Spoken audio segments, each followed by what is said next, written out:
You're listening to the Hour of the Time. I'm William Cooper. Ladies and gentlemen, on March the 5th, 1992, CNN interviewed me for 2 hours. Let me say that again so that you'll get the whole gist of what you're going to hear. I was interviewed by a camera crew from CNN for 2 hours on March the 5th, 1992. Tonight you're going to hear the first hour of that interview. Tomorrow night you'll hear the second hour. What they finally aired was just one soundbite taken out of context. And while you're listening tonight, tomorrow night, see if you can figure out what that might have been. So without further ado, make sure you have pen and paper, and you might want to pay close attention so that you'll understand that my basic message has never changed over all the years. The only thing that's basically changed is the fact that I no longer believe that extraterrestrials are real or that they've ever visited this Earth. I believe the whole thing is a scam. I believe it is a concoction, the greatest hoax, probably besides the Apollo space program, that has ever existed on this Earth. The purpose is to create an artificial alien threat to this world to help hasten the formation of a one-world totalitarian socialist government. Over time and time again on these things as you're trying to get the word out that, you know, you're a pretty aware person, you know, as far as that, but you just like go, well, I'm trying to get the word out, maybe I'll get screwed, maybe I won't, but I'm just going to go for it anyway. Is that your attitude? Well, it's been my attitude. Now my attitude is I just don't want that to happen anymore. You know? So I'm very reluctant to believe what anybody tells me anymore. But have you developed an intuitive sense, perhaps, now? I mean, because you know how that can do. It can start shutting you down from certain experiences or certain places where you might need to be. That's true, and to a certain extent, I have an intuitive sense of where somebody's coming from, but it doesn't always work. You know, that's what makes a con man a good con man, is that you get the perception that they're telling you the truth. Okay. And so someone who's really good at it can smell you. Or me, anyway. I don't know about you. Hold on 1 second.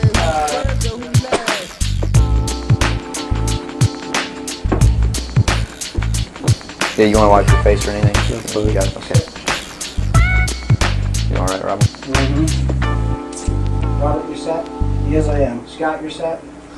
Yes. Bill, you ready? Yep.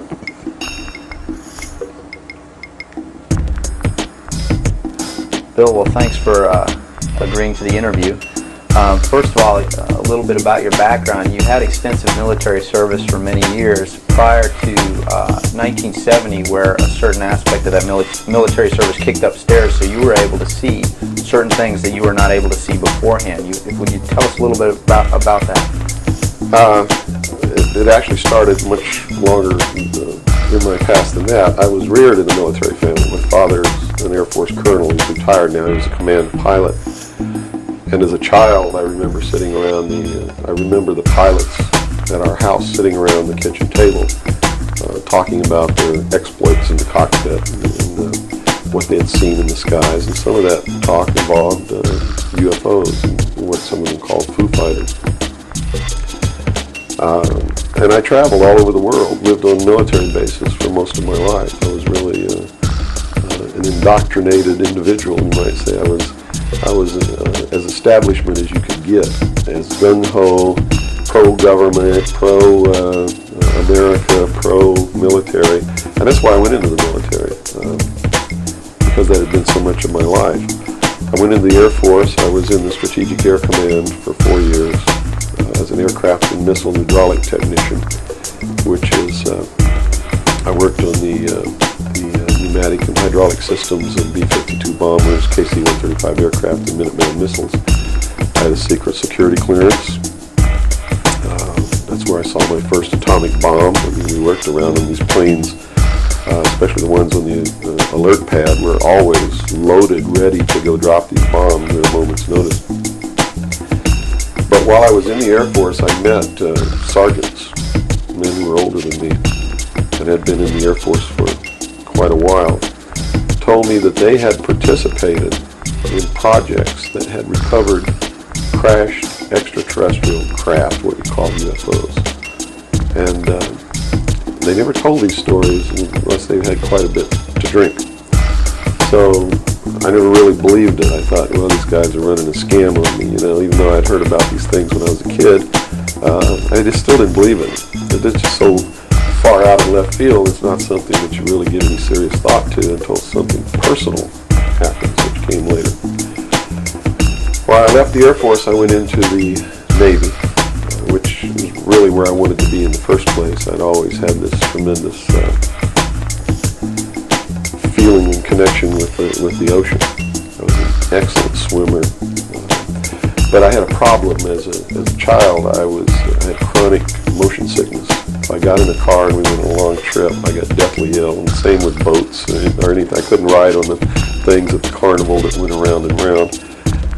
Because it just made me tremendously ill. But I decided after I had gone through the Air Force experience that, sick or not, I was going to go in the Navy because that's really what I had wanted to do. So I did.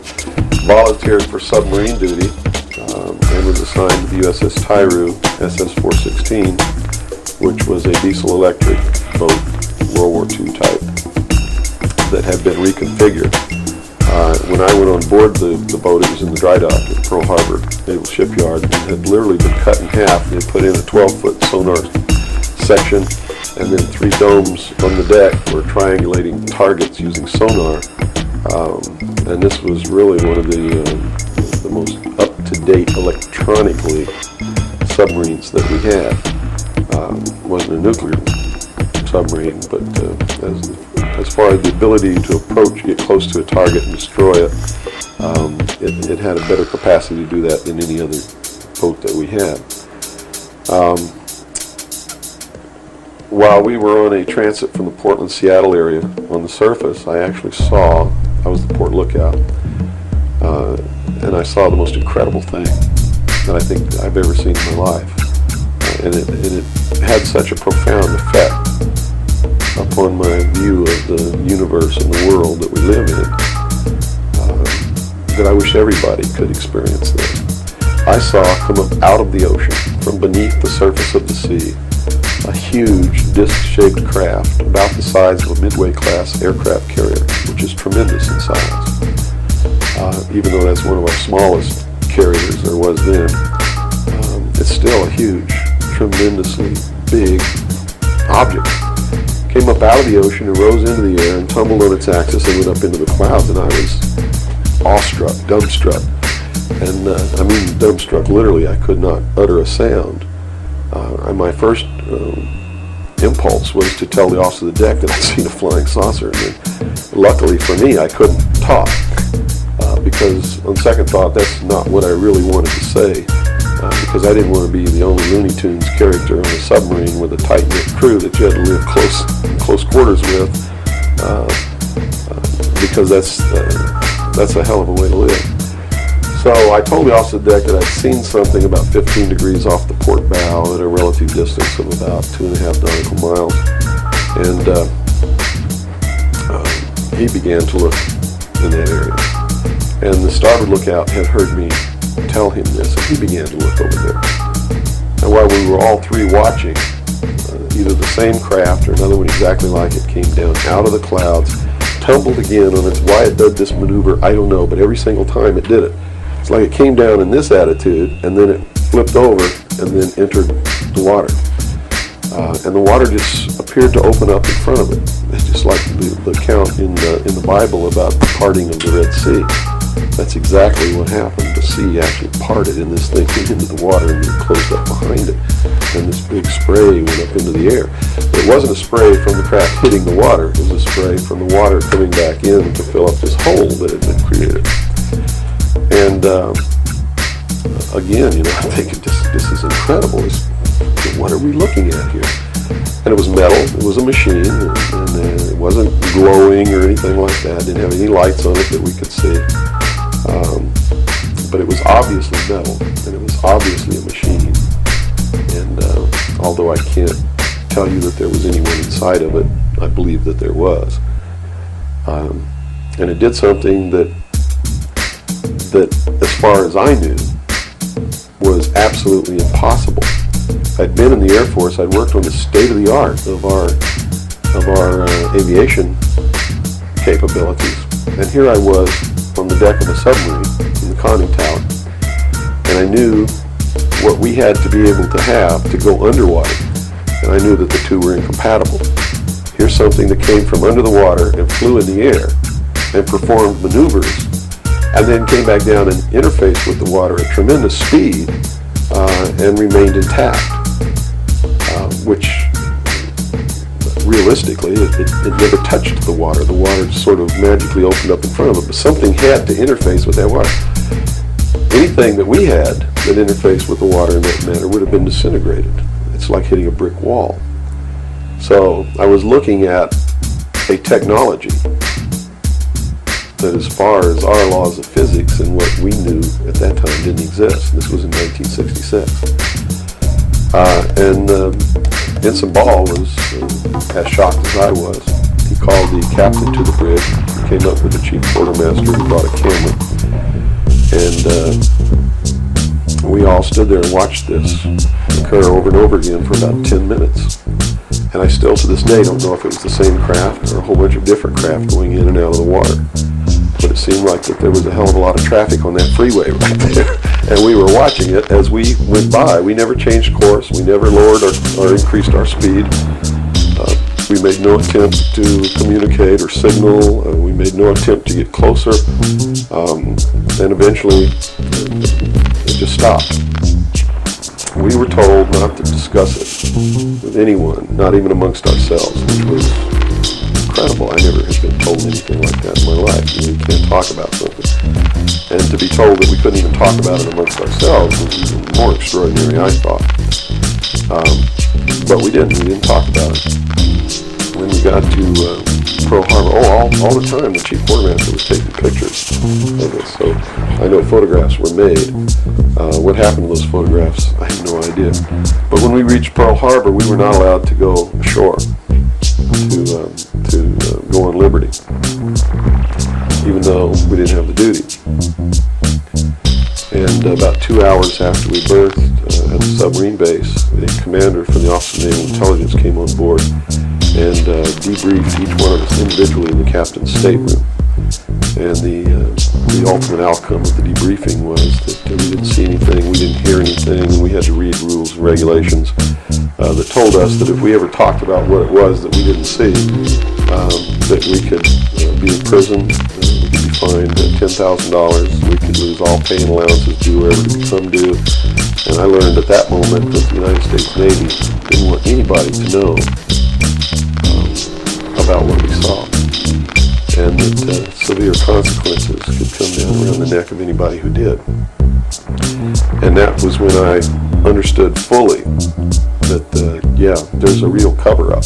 These things do exist, number one, and at least the United States Navy doesn't want anybody to know about it. And there's stiff penalties for anybody who bucks that. Moving forward a few years from 1966, I believe, you gained a special security clearance that revealed to you certain documents, or were revealed to you, or that you saw relating to this very cover-up. To this and many other things. I was eventually trained by Naval Security and Intelligence, and I was given a secondary NEC, which is Naval Enlisted Code, which was 9545, which is Internal Security Specialist. And an Internal Security Specialist is someone who protects classified information, and protects areas, so to speak.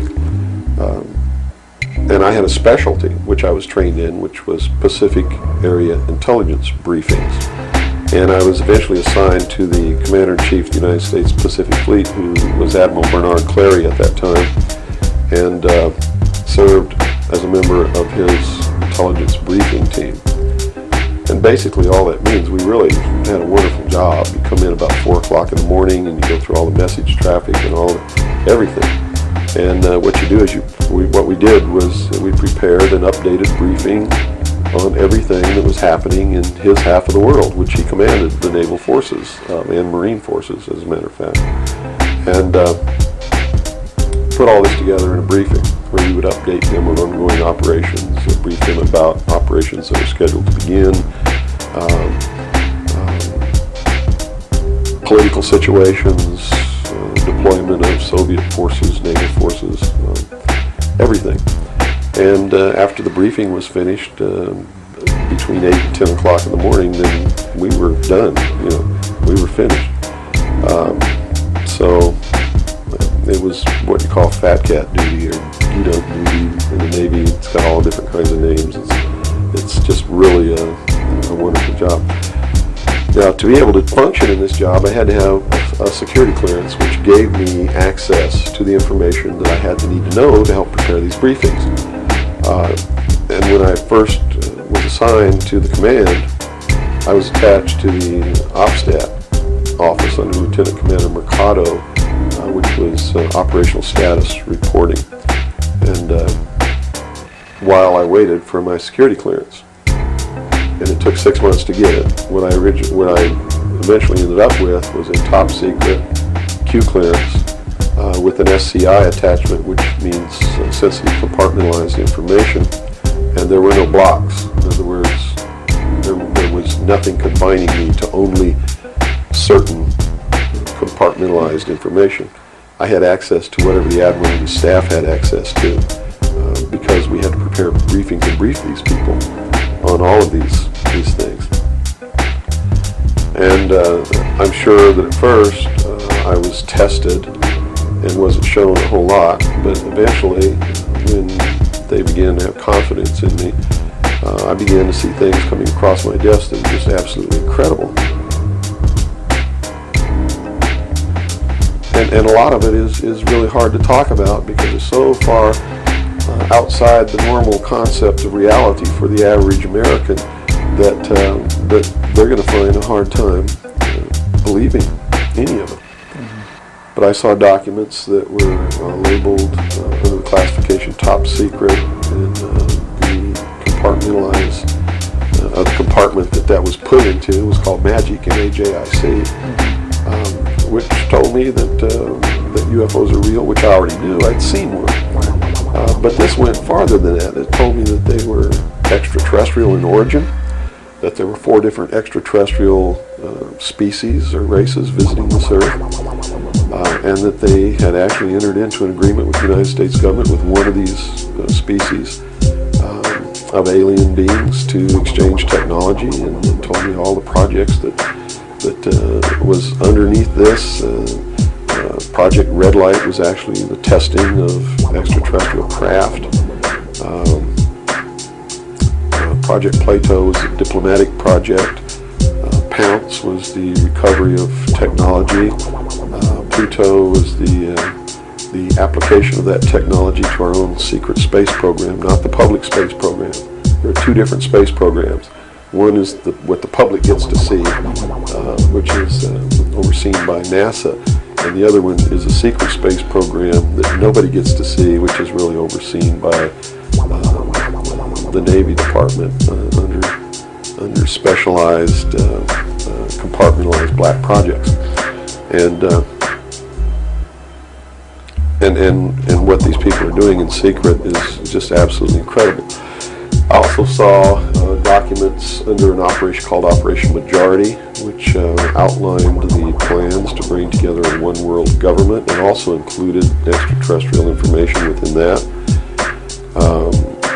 Project Grudge, which was the second project. First was Sign and then Project Grudge, which contained all of the extraterrestrial information up to a certain point. I forget the year cutoff. And then it was contained after that in another project called Project Aquarius, which was the accumulation of the whole history of alien interaction on planet Earth. But I have to say at this point that I don't know if those documents were really telling the truth or not. They could have been showing me these things so that eventually I would go out and talk about this. And maybe that'll become clear to you later why they may have done that. It could be real. At this point, from a personal standpoint, what was it that, based on your experience in '66, and they said, absolutely do not reveal this to anybody, and here we are a few years later, and you're seeing documents that prove that what you saw was real. Mm-hmm. What was the one factor or a number of factors that led you to the decision to say, I've got to get this out, I've got to tell people about this? I saw contingency plans called Majestic. And these contingency plans were to, first place, a contingency is a plan that can be implemented if certain things occur. And the certain things that would have tripped this contingency plan are, number one, the public sector is getting too close to the truth, so they have to implement this to get them steered off the track.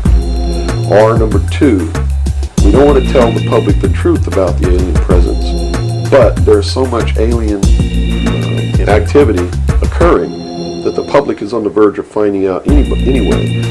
Let's tell them this story so that it doesn't cause consequences that we don't want. And that plan was called Majestic.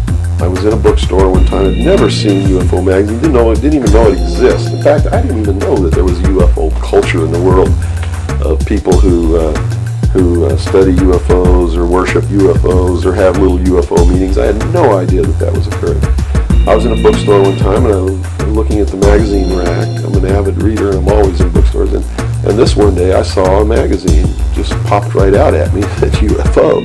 And I picked it up and I looked inside and here is Majestic. All right there. And even the people who had been named to implement the plan were the ones who were actually implementing it. William Moore, Stanton Friedman. I'd never heard of Jamie Chandler, but he was named, and they had brought out a supposed genuine document called the Eisenhower Briefing Document, which in reality is a fraudulent document. It's a fake, and it was created to implement the plan Majestic to either indoctrinate the public on what the government wants the public to perceive as happening, or to steer researchers away from the truth, or both. So this wasn't revealing the plan of Majestic, but it was actually implementing the plan. Implementing the plan against the public. It was a psychological operation against the public. So this is what you saw. So immediately my head began to spin around, and I began to think, God, I've got to tell people that they're being manipulated. This is a lie. And it really, if the public were using their own intellect, they would know that it was a lie. The executive order quoted for this document was 92,000 something. I believe it was 92447. It's 92,447, and it was supposedly written by Truman. But Truman never wrote an executive order higher than 9,000. I mean, even today, there's no executive order with the number 92,000 on it. They've been consecutive since the beginning. So it was clearly fraudulent. So it's clearly fraudulent, but the public doesn't catch on to this. And here you got Stanton Friedman, one of the guys who implemented the contingency plan, Majestic, running around the country telling everybody it's not an executive order, it's a date, September 24th, 1947. which it very well could be a date. But it's listed in that document as being an executive order of the President of the United States, Harry Truman. And because of that, it's fake. And many other things. But specifically, that is the most glaring proof of fraudulent intent in the document. There are many other things in the document that also prove it's a forgery. But here they are. They're running this contingency plan, and here I am. I know all about it, and here's the public out there biting it. They even ran that thing in the New York Times, like a 2 or 3 page spread showing all the documents. And so it had tremendous credibility lent to it by that action.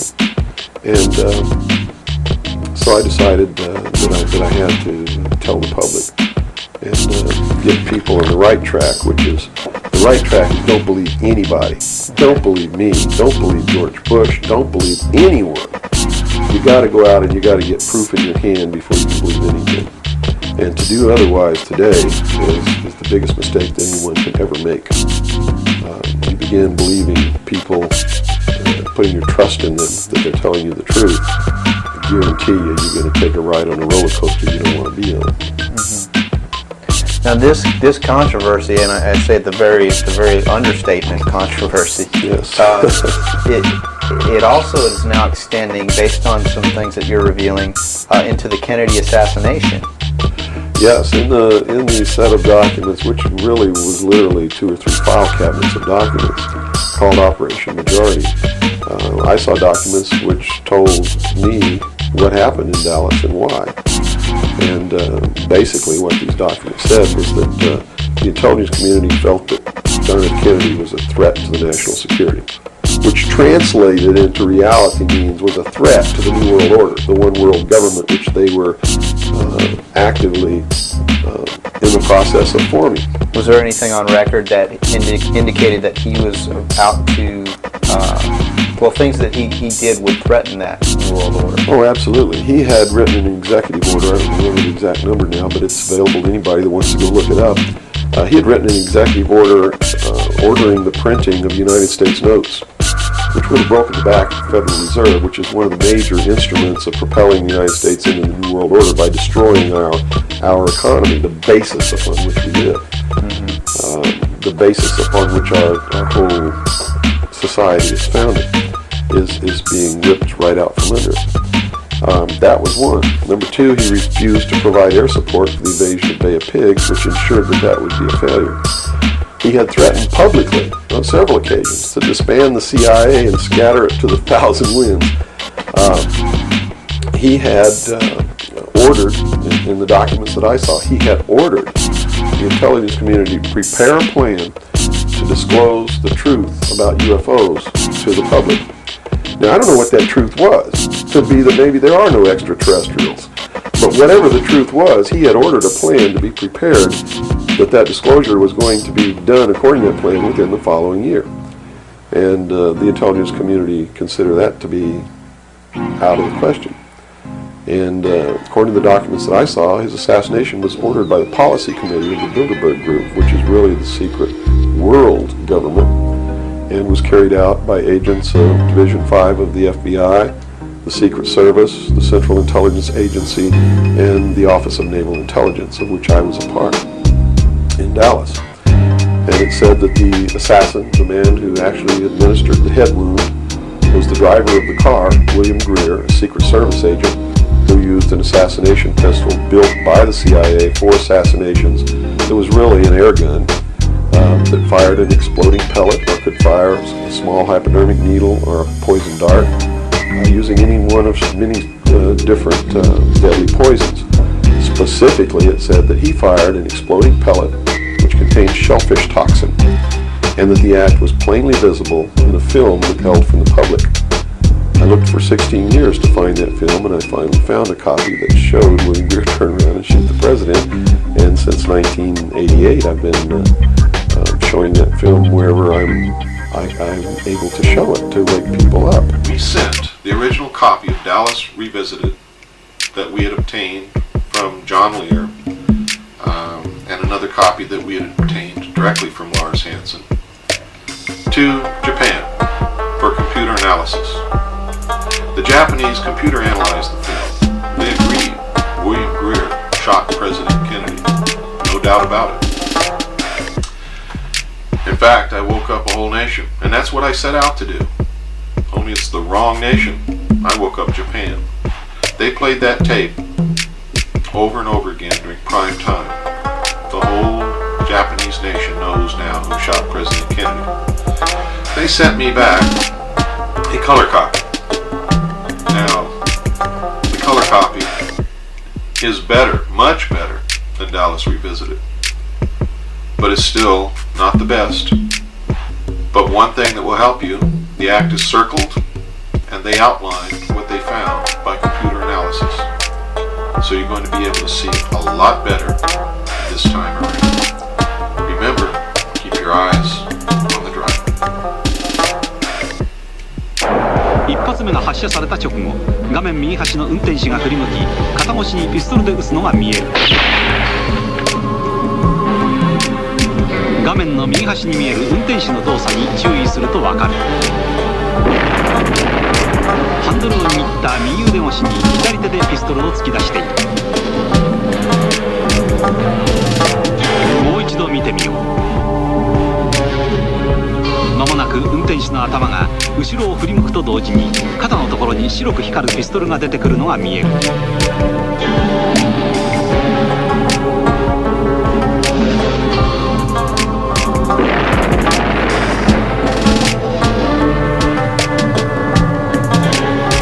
今後ろを振り向く。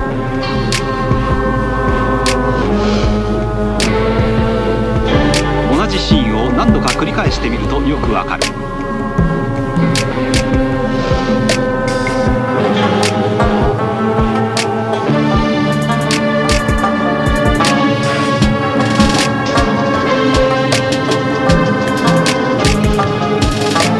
Have you brought with you some of those devices which would have enabled the CIA to use this poison for? We have indeed. For killing people?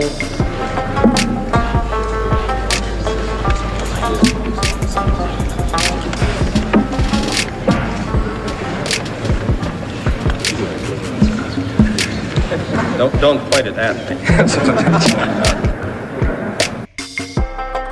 Colby's decision to cooperate was unpopular with some former CIA leaders who tried to hold on to the agency's secrets. You were specifically asked about shellfish toxins and shellfish poisons. You say it's inconceivable that a secret intelligence arm of the government has to comply with all the overt orders of the government. Is that an accurate quote or not an accurate quote? Well, if it's accurate, it shouldn't have been said. Well, now, looks like we're on plausible denial again, is all I can say here, Mr. Chairman. If one has in one's possession or under one's control bacteriological or chemical weapons, they can be used both defensively and offensively. And by use offensively, we mean to include killing people, is that right? Well, they have the capacity to kill people if they were used in that way. Unrestrained, illegal, secret intimidation and harassment of the essential ability of Americans to participate freely in American political life shall never happen again.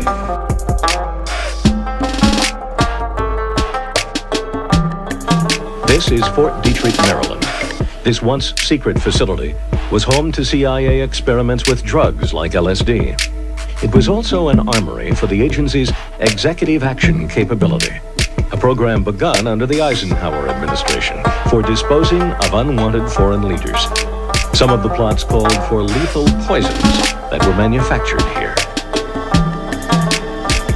Dr. Everett Hamill, a microbiologist at Fort Detrick for 3 decades, worked in association with the CIA. These are what we call Class 3 cabinet systems. They're gas-tight systems for working with almost complete safety with any infectious diseases, toxins, things such as the shellfish toxin. They're very toxic indeed, particularly when highly purified. And I understand that these could be placed on steel needles and fired with air guns into an animal and induce death almost immediately. So that they were apparently a very effective, or could be a very effective type of covert weapon. We did body measurement proportion comparison analysis between the man in the doorway and Lee Harvey Oswald in captivity. There is no doubt whatsoever, ladies and gentlemen, that the man in the doorway is Lee Harvey Oswald. Examine the photographs. You judge for yourself.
It is not our government, though you have to understand, that is doing these things. It is not our government that's failing us. It's not the Constitution or the Bill of Rights that's a bad instrument.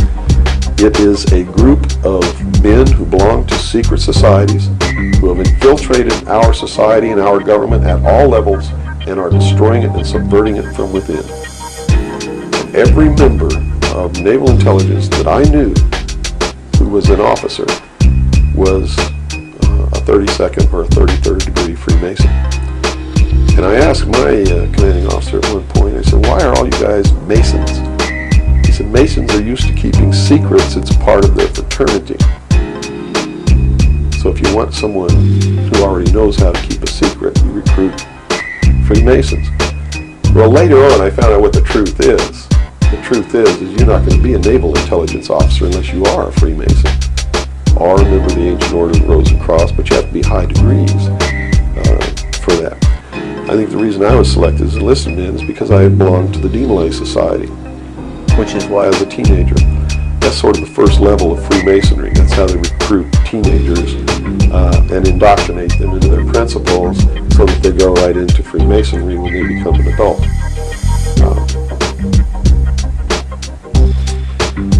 So basically that's the story. Okay. Well, based on the information that you're revealing, which would seem to be equally or if not more of a threat than what Kennedy was originally planning on doing, this is actually revealing the underlying cause of all of this. Why is it that you are here today, or how is it that you are here today and you're not conveniently taken away and put in a padded cell somewhere so that you can't speak of these things? Well, I really don't know the true answer to that question, because you would have to ask them to find out why they haven't done anything. But I can tell you this: I began to reveal information in 1976, and I was physically attacked on 2 occasions. My skull was caved in. That's what all these scars are here. On the second attack, I lost my leg. They visited me in the hospital. They had no intention of killing me. They were delivering a message to me. Shut up. And that was the message that came through loud and clear. And 2 men who identified themselves with identification cards who belonged to the Defense Investigative Service, which is really the Defense Intelligence Agency, asked me if I was going to shut up or they were going to have to do it right. And I told them, I said, you don't have to worry about me. I'm going to be a good little boy for the rest of my life, and yeah, I'm going to shut my mouth. And I did for 16 years. Kept silent until I saw this UFO magazine in a bookstore, which indicated that they had implemented the contingency plan called Majestic.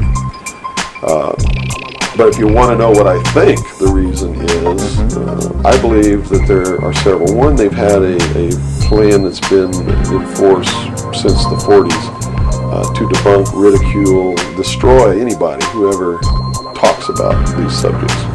And the public has been thoroughly indoctrinated that if you talk about any of these things that I'm talking about, you're just another nut. So the public, by and large, doesn't pay any attention to it. So in that sense, I'm not a threat. If the president had come on television and said, hey, this is what's going on, then they would have listened and they'd pay attention to it. But people like me, they perceive me as being just another loony bin, fruitcake, and nut, which I assure you I'm not. But that's the perception that they've been brainwashed into believing. And so that's what they believe. Number 2, I am so much in front of the public from the very beginning when I began to talk. And that's how I protected myself, or at least that's what I thought would protect me, and so far it's proven to be right, was that if I got literally in front of the public overnight, in front of a large public, that they wouldn't do anything to me because it would substantiate what it was that I'm saying. And they certainly don't want to do that. It would also create a martyr, and martyrs create tremendously dangerous political movements that they don't want that either.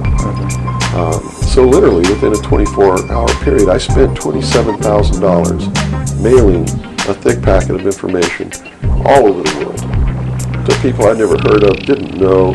We went down and got some mailing lists and just mailed the stuff all over the world.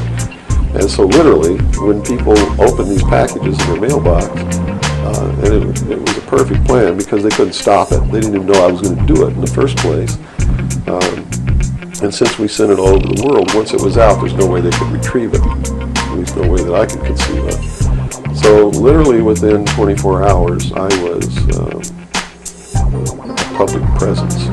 And people were asking all over the world, who's Bill Cooper? Is this true? Look what I got in the mail. And just literally flipped the world over on its ear. And I've been in front of the public ever since. So I think basically those are the reasons. They don't believe that the public's really going to listen to me, and so far that's been true. There is a small group of people all over the world who are awakening, who are beginning to understand that they've been living their life in fantasy land, and who are actively seeking the truth. But by and large, when the secret power structure says, as I've put in the first chapter of my book, right out of one of their own technical manuals, that a nation or world of people who do not use their intelligence are no better than animals who do not have intelligence, and thus are stakes on the table by choice and consent. They're absolutely right about the majority of people. One of the things that has been an illumination to me is that they're not always wrong. And many of their goals are the right goals, but the method that they're using to reach that goal is the wrong method. In other words, if you set out to create a perfect world where there will never be any more killing, but to reach that point, you kill 2 billion people, you have become what you're trying to avoid. And it can't happen that way. If you want to create a world of peace, it has to be done by peaceful methods. Yeah, if you murder someone to destroy a murderer, you have become what it was you set out to destroy, and thus it wasn't destroyed at all. It was perpetuated by that very action. And that's what these men are doing. They rationalize everything they do so that they feel better about it. But what they are doing is becoming what it is that they want to get rid of. And the world will never be a safe place for anyone as long as there are men who do these things. Very eloquently said. Thank you. Now, your message to people, once again, is don't believe anything. How is it that the public can find this and search for this truth on their own if they can't believe anything or anyone? What can it's all in the public sector. It's all available to anyone who actively and diligently seeks it out. Everything that's in my book, Behold a Pale Horse, is everything in here, all the documents that are in here, everything that's in this book is in the public domain. Can be substantiated? Yes, and I intentionally wrote this book not using anything that wasn't available to the public to show people that yes, if I can find this information, so can you. I have tons of stuff that's not available to the public. But as you can see by reading this book, you don't need that stuff because what you need is available to you. Public libraries are overflowing with the proof of what's really going on in the world, but nobody really utilizes it to the extent that they're able to pick this out and put it together. Another thing I've done for people is I put it together for them so that they can see the overall picture rather than looking at small things and thinking that it's isolated. Nothing is isolated. It's all part of a big puzzle. And the puzzle is coming together. And when the puzzle is assembled, it's going to be a one-world totalitarian socialist government that nobody's going to like except the people that are running it. It's Hitler all over again. And the rationalization is we're going to create the world without war. The utopia. The utopia. But they will never create that utopia because they're not dealing with the problem that makes them want to create it, and that is the inherent flaw in each individual human being that makes us do the things that we do. Until that's overcome, there's never going to be a world without war or without rape or without killing or without robbery, and anybody that thinks that there is has already gone off the deep end. So the method is, here, I'm going to hold a gun to your head so you won't rape, you won't kill. That's right. Yes, okay, I understand. The title of your book, Behold a Pale Horse, what significance does that have? What are you saying with this title? This title is from the book of Revelations, because I have to tell you this, and you may think I'm nuts if you want to, but this is the truth. Either these men are following the book of Revelation. The book of Revelation is in the Bible. They're either following it, just like a plan, and bringing the prophecies in there to pass to manipulate and control those who believe in those prophecies and neutralize them, so to speak. In other words, if this is written in the Bible and God has ordained it, who am I to resist? It must come to pass, so I'm not going to try to stop it. What a perfect way to neutralize the opposition right off the bat.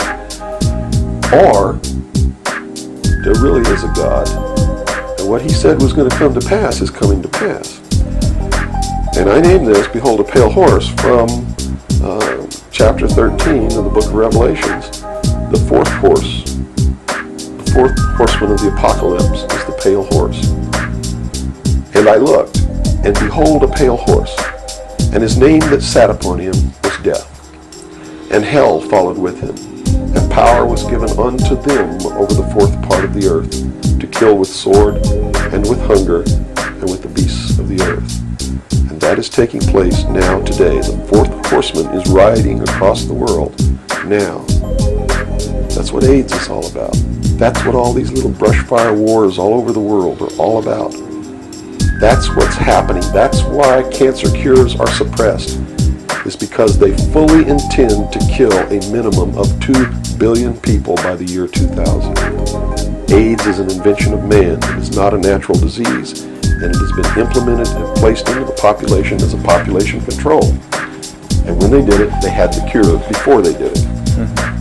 And when they deem that enough people have died or been killed, they will say, we have a cure for AIDS. And everybody will be called to report to some place to get an inoculation, which is going to do two things. One, it's going to stop AIDS in its tracks. And number two, it's going to implant a device which will be able to be used to track each individual person and maybe even to control those people. London man appears to be free of the AIDS virus after a stem cell transplant. Doctors in the UK say he's the second person ever to be successfully treated. But medical professionals warn the procedure is not for everyone. Correspondent Wyatt Goolsbee reports from the State Department. Good evening, Wyatt. Good evening, Lauren. The European doctors who have been working to find a cure for HIV/AIDS say this is an important step in their research. It comes less than a month after the Trump administration launched its own campaign to end HIV. As the Trump administration sets a goal to end the HIV epidemic in the United States by 2030, a potential breakthrough in the search for a cure. Scientists in the UK say a man from London who has not revealed his identity has experienced a sustained remission from HIV-1. The details will be released tomorrow in the journal Nature. Doctors are hopeful it could lead to an end of the viral infection, which affects close to 37 million people worldwide. But the head researcher says the treatment is dangerous. It carries significant risk, it's unpleasant, and of course you're hospitalized for a number of weeks. The procedure uses a bone marrow transplant, using adult stem cells resistant to the virus. For Catholics, the voluntary use of adult stem cells is moral and ethical, but the Church rejects the use of stem cells from embryos, which requires the destruction of human life. The first person to ever be cured of HIV, American Timothy Ray Brown, is welcoming the news a second person had a successful treatment. I'm very happy for this patient.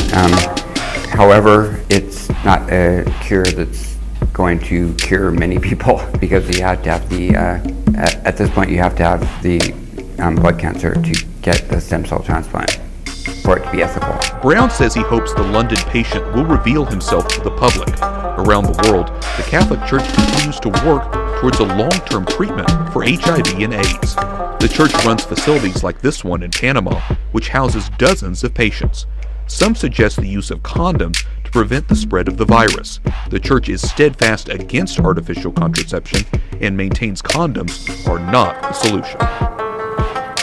The U.S. government continues to increase funding for HIV research, spending tens of billions of dollars in recent years, up from just a few $100,000 back in 1982. This afternoon, I spoke to a bioethicist from the Catholic University of America. He says this new procedure is not problematic according to Catholic teaching. However, it is important that patients know the risks. Lauren? Correspondent Wyatt Goolsbee reporting from the State Department. Thank you. And that's what the pet implant program is all about. It's not about finding lost pets. They don't give a damn about pets, and they would never put a satellite in orbit to find a lost pet. But yet there's a satellite up there that they're using to find pets that have been implanted with these devices. They're testing this program on pets that's going to be used in human beings. And in the Los Angeles Times in 1989, they ran an article that was 10 forecasts for the coming decade, was the title of the article. I have a copy of it in my research center. And number 5, I believe it was number 5, in those 10 forecasts for the coming decade was chemical or electronic implants to control individual behavior on a 24-hour basis, end quote. So it's not hidden at all. It's there for anybody who wants to look. But nobody's looking. Nobody's looking. They believe, and I believe that they're right, that the biggest danger to mankind right now is man himself, population. A study in 1957 told them that by 1990 the world population would double in 33 years. Can you imagine that? The world population of human beings doubled in 33 years. And they knew that it's an exponential doubling throughout history. Every time it's doubled, the interval has gotten shorter. So that was 33 years. The next doubling will take place in approximately 28 years. The next one after that, approximately 24 years. Can you imagine if the world population doubles again in 28 years from 1990? In other words, in the year 2018, the world population doubles. And we're having problems with food supplies and timber and clean water and clean air now. And then after that, it doubles again in another 24 years. That's why they created AIDS. Because they didn't want to have to go around the world and say, you, and you up against the wall, you've got to die today, and shoot them. They did it in a manner where they could target what they consider to be undesirable populations. And I want to be very clear that I don't agree with them on this. They specifically targeted blacks, Hispanics, and homosexuals for complete eradication. And AIDS is really going through those populations. And it's really doing a number on blacks, Hispanics, and homosexuals. That theory has made news. I've heard that before, and this it's been isn't a theory. debunked very clear by the public saying, "Oh, that's ridiculous." But you're saying that that may indeed be the case. It's not ridiculous. I actually saw this in documents. The project name was Project Naomi. MK Naomi was the name of it. It was a CIA project. The AIDS, whatever causes AIDS, whatever that turns out to be, according to those documents, was developed at Fort Detrick, Maryland, under a CIA project called MK Naomi. It was financed by $10 million for the Department of the Army's biological warfare programs. It was carried out, supervised by the CIA, carried out by scientists who worked for the Special Operations Division of the Department of Defense. It's doing its job. And would you assume if AIDS doesn't work, there's a contingency plan for that even? Well, I think that they have other things out there working concurrently. One thing I've learned about these men is they don't just do one thing. In case the public discovers what they're doing, or discovers that somebody's doing, whether they know who's really doing it or not, and stops it. What they have running is several concurrently running plans, so that if one or two fail, the other ones are going to take care of the problem. It sounds pretty hopeless. I mean, based on that scenario, is there anything, any uprising or what? Yeah, there is, but it requires that people wake up. It requires that they really learn the truth instead of live their life in fantasy land. You see, because nothing can exist without the consent of the people. Unless they buy it, it's not going to happen. And all of these plans lead to the public's ultimate acceptance of what they're going to do. In fact, they're designed to make the public ask for it. For instance, the burning of the rainforest in Brazil. I know people who are just up in arms. Stop this. We got to stop the burning of the rainforest, which is exactly what the burning of the rainforest is designed to do. Because Brazil is a sovereign nation, right? How can you tell a sovereign nation to stop burning its own forest? You can't. What they're asking for is control over a sovereign nation by a world governing body who can then send troops, a police force, to make Brazil stop burning the rainforest, and that's why they started the burning of the rainforest in the first place. You see, they went down there and they built a road across the Amazon jungle that went nowhere. There was no reason for this road to be built. There was no place to go. It doesn't go from here to a city on the other side. It just goes across the jungle and ends.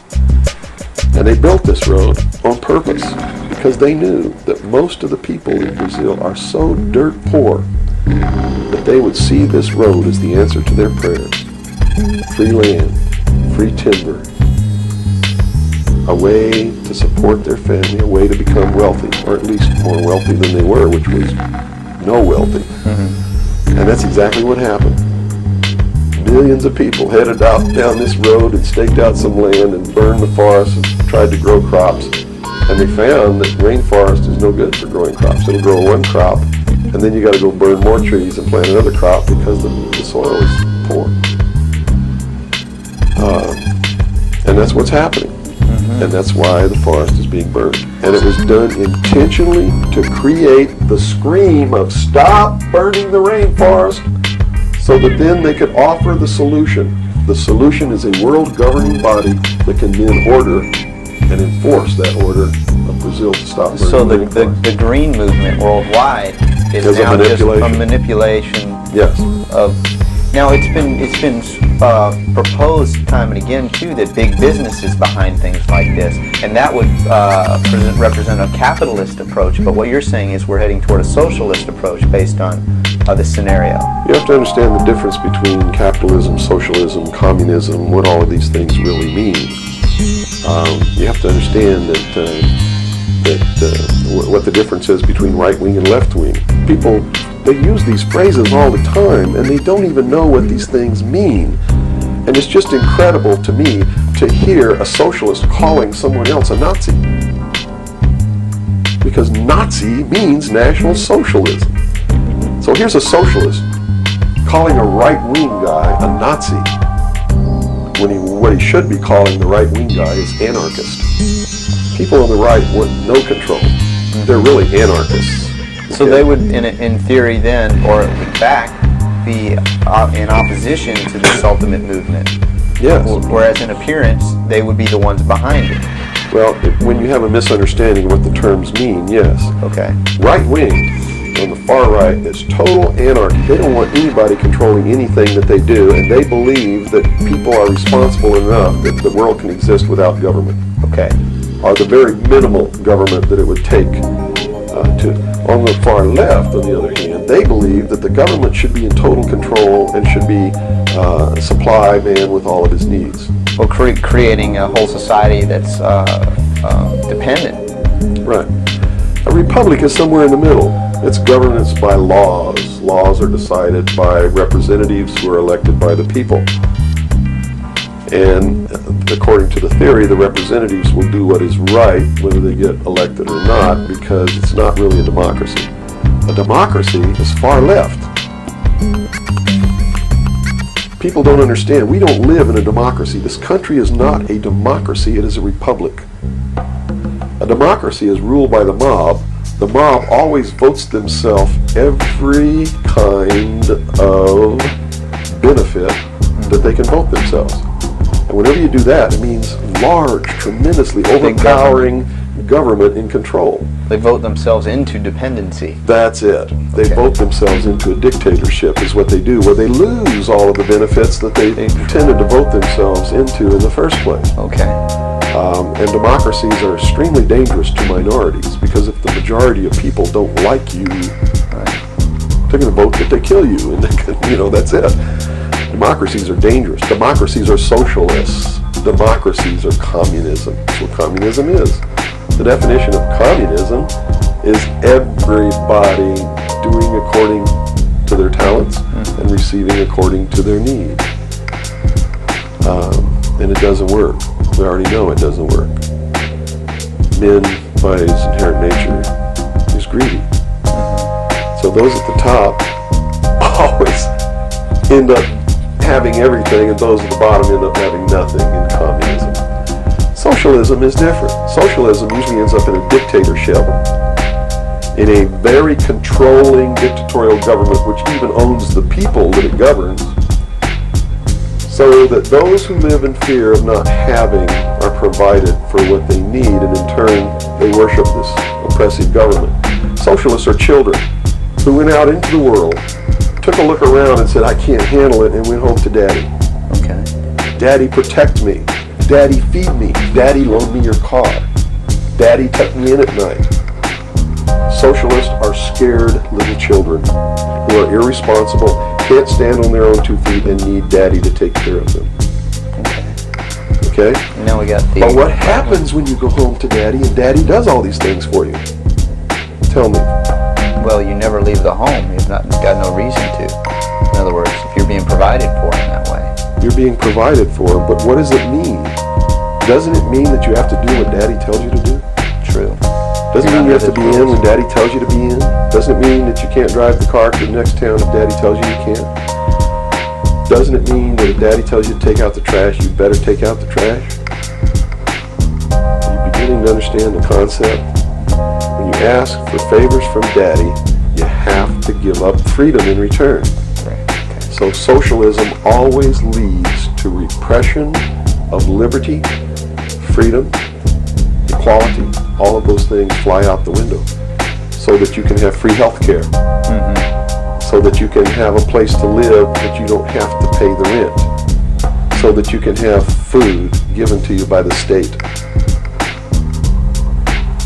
And that's where we're headed. Right in this country right now, we're almost totally socialist, and now people are screaming for a national health care policy. Right. Health care insurance. Now, the other aspect, once again, I'd like to go into is the anarchy or the right wing, which we just into that similar. Anarchists believe that they can be responsible, that they won't hurt other people, that your freedom never ends until it begins to infringe upon someone else's freedom, and that no one should have any control over that there should be no speed limits on the highways. The problem is that, again, just like on the socialist side, you have people over here that are human, and human condition means that ultimately somebody's not going to be responsible, that they're going to drive too fast when they've had too much to drink, and they're going to kill innocent people. The answer is a balance. You know, the law of the universe says this. It's a law of physics, really, and everybody can understand it. For every action, there is an equal but opposite reaction. There can be no good unless there is evil. There can be no man without a woman. You understand the concept? Based on that, the theory of a utopia here on Earth is corrupt right away. Absolutely. It goes against the laws of physics. It goes against the law of the universe that there must be two opposing forces all the time in every instance, because that's what makes the universe work. That's what makes everything work. What we need to do is stop trying to go way over here and establish some utopia of freedoms, or way over here to establish some repression of freedom so that we make sure that we got something on the table to eat. And strike a balance between the two that works. And stop withholding information. What makes it difficult for anyone to succeed or live, or for us to really come together and have peace in this world, are all of these people who think that they are the guardians of the secrets of the ages and have only them have truly mature minds, so only them are worthy of knowing the secrets and the real science and the real metaphysics and all of these things. So they repress it and they keep it secret. So the rest of us live out our lives and we don't know the truth of what life is really all about. Therefore, we're always stumbling over each other and getting in each other's way and doing the things that we profess that we don't want to do, simply because we don't have access to the truth. If we had access to the truth, now I got to tell you this, back when these men first began establishing these societies, these mystery schools, and suppressing information, the common man was uneducated, did not have an intellect capable of understanding these secrets. They were really beasts of burden for the most part, and they lived their whole life in toil. Right. But things are not that way now. Most people have a good education. They have a good mind. They're capable of understanding if they're taught, and if they're taught correctly. And I think it's time to teach people what the truth is, and quit hiding it, so that we can come together as one humanity and make a balance and live together in a balance. You know, evil's never going to disappear, neither is good. But we can maintain a balance and life can be good. Instead of swinging back in this tremendous battle between these two opposing, radical, extreme ends of the scale. That's got to stop. I've never understood why somebody would join together in this band of people and call himself a Democrat and not vote for anybody else if they're not a Democrat. That concept is beyond my understanding. And Republicans and Libertarians and Populists and Communists and Socialists and this and that, Blacks and Whites and the Indians, and there are so many sects and groups and segments, and we're so fragmented that getting together is going to really be difficult. But we've got to do it. Because if we don't wake up and do it ourselves, these men who meet in secret and plot the manipulations are going to do it whether we want it or not, and they're going to do it at the point of a gun. And they're going to take away everybody's freedom because they don't consider us responsible. Capable of having that freedom. Are capable, or even of using our intellect. So they'll put us in shackles and control us and force us to be peaceful. That's what the plan is, and that's what the New World Order is all about. Well, we've run from UFOs right to this, and at first a person might watch this and say, "Wow, this is really strange." But where we've come down to, based on that beginning, is quite in the realm of common sense. Well, it's not strange at all. It's what they've been trained all their life, that if they hear these buzzwords, they're listening to some loony idiot talk and it has no substance to it. Once they get into it, though, and begin to understand that everything is interconnected, it's leading us toward one end, a one-world totalitarian socialist government, and begin to see it coming to pass all around them in their life, and understand that nothing happens by accident. It's been planned for many years. Then they begin to understand that UFOs play a big role in this. Because if they're real, it's the most significant thing that's ever happened in the history of man, and may be the driving force behind locking up the human race. Because how could a UFO land in a place like Macon, Georgia, and somebody who doesn't look like us get out and walk down the street? And I'm not trying to insult the citizens of the state of Georgia. What if they landed in Newark, New Jersey, and got out and walked down the street in a society that kills people because they sit in the wrong seat on a bus? I assume now that they'll know about us. Of course they will. They probably already know about you if you've been exposing the truth on your show. Would you assume that our phone lines would be bugged at this point? I don't know. I doubt it. They don't really consider you to be a threat unless you develop a large political following. Okay. So, unless you have a large political following, you're not considered to be a threat to them. Because they figure that the people are too stupid to listen to you anyway. And generally, they're right. So we're in the process of educating people then. Yeah. The best thing. Education is 60 or 70% of the battle. Yeah. Because people automatically begin to do the right things once they learn what the truth is. Yeah.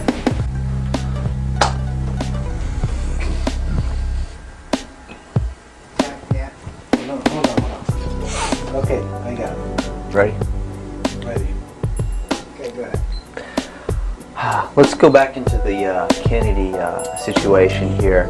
Now, the Warren Commission was highly publicized. All the things that went on there. I was shown a videotape just yesterday of was it a Zapruder film? It is the Zapruder. Okay, and it clearly showed to me that a number of things. One in which that the film was obviously tampered with. Absolutely. but not tampered with to the point where I couldn't tell that the driver of the limousine was pulling a gun, or what appeared to look like a gun, around his shoulder and shooting President Kennedy in the head. That caused his head to snap back. Did the Warren Commission see this? It seems so. The Warren Commission never looked at the Zapruder film, ever. So they never saw it. Now, I don't know who testified during the Warren Commission about the Zapruder film, if anybody did. But I do know that later at the investigations of the House Select Committee on Assassinations, that a man was specifically hired as an expert witness to view the Zapruder film and tell the committee what it showed. And that man's name is Robert Groden. He wrote High Treason, which is a bestseller out now on the Kennedy assassination. And he was one of the many so-called technical experts for the making of Oliver Stone's film called JFK. He's also a fake, a fraud, a traitor, a liar. He was hired by the House Select Committee on Assassinations based upon his resume, which says, very simply, that he is the world's foremost #1 photo analyst, which is a lie. He never went to school in photography. He never was a photographer. He never was a photo analyst. And I got to tell you right now that the world's #1 foremost photo analysts are all come out of the military intelligence community, who are trained to interpret high altitude photography and learn what really is there. He never served in that capacity either. He looked at the Zapruder film and he told Congress, he told the committee in testimony, he testified, both in written and in verbal form, that William Greer never took his hands off the steering wheel. And that's a blatant lie. I mean, anybody can look at the Zapruder film and see that William Greer takes his hands off the steering wheel. And even if you couldn't see it, if they cut out the frames, you can still see that William Greer, if this were the seat of the car, is turned all the way around with his right side against the rear cushion of the front seat, looking directly at President Kennedy in this attitude, and it is a physical impossibility to have both hands on the wheel in that attitude. So we know that Robert Groden, number one, was not who he said he was, had no expertise to be doing the job that he was hired to do. Number two, even if he had no expertise, it is plainly visible in the film that William Greer could not possibly have had both hands on the wheel. So we know that Robert Groden didn't make a mistake. We know that he intentionally lied to deceive Congress and thus the American people. And what's real strange about it is he's been very active in the research community, supposedly exposing the assassination of President Kennedy. But if you look what he does, he is constantly coming up with new theories, supposed new evidence, most of which is fake. And in his book now, High Treason, he makes a statement that Kennedy was probably hit from the front and the rear at the same time. His job is to keep the American people confused and propagate the lie that our government is no good, that it's our government who assassinated John F. Kennedy. And I'm here to tell you, it wasn't our government. It was the secret societies known as the Illuminati, the Knights Templar, the Freemasons, who assassinated John F. Kennedy. And the proof is right there for anybody who wants to see it. William Greer was a Freemason, number one. He was the Secret Service agent who shot Kennedy. Number two, in Dealey Plaza, there's an obelisk, a monument commemorating the location of the first Masonic temple in the state of Texas. Dealey Plaza is on the 33rd parallel, which is one of the sacred numbers in Freemasonry. He was assassinated in a manner that assured the greatest flow of blood, which is called blood atonement, which was practiced by Freemasonry in the early days and supposedly is not practiced now. But in reality is the method of choice of execution, trial and execution by Freemasons. The Bilderberg group that orders his execution is the Supreme World Council of Freemasonry and consists of 39 permanent members, which is 3 times 13, which is also the exact number of men who signed the Constitution. 39. You see, our forefathers were also members of this secret group, and this country was founded to bring about the New World Order. And it's all in the Great Seal of the United States, which was, and that, the design of the Great Seal was made law in 1782.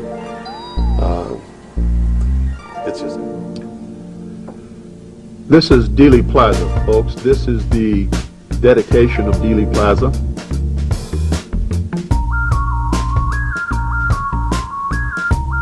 Dedicated to a famous Texas Freemason named Dealey, and that is his statue on the top of the monument.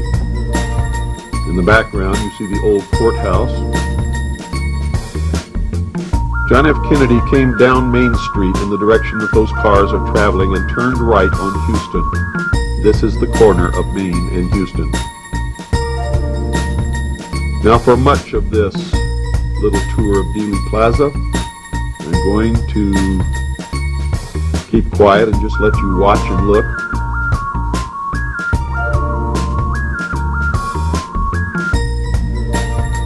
Directly behind the man walking, you can see a flag over a double garage doorway. That is the entrance to the underground parking facility where Lee Harvey Oswald was assassinated by Jack Ruby. It is on Houston Street, facing directly into Dealey Plaza.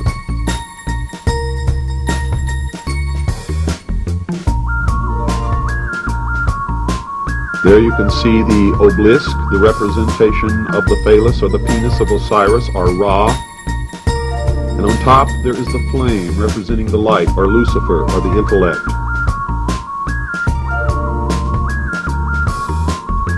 If you count the stones, sitting on the base, making up this obelisk. You will notice that there are exactly 14, the exact number of pieces that Osiris was cut into and scattered around the kingdom, which Isis attempted to find and could not find the one part, the phallus or the penis, the generative force, the lost word of Freemasonry. You're looking directly at the 6th floor window. What you see in the window, partly open, is just a box. Now to the left of the obelisk, you can see a portion of one of the forequarters of the Temple of the Sun.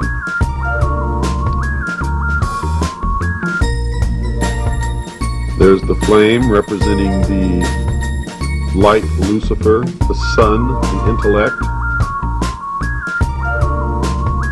It is both ironic and extremely cruel that the mystery schools have placed their symbol of victory on the grave of John F. Kennedy, the eternal flame.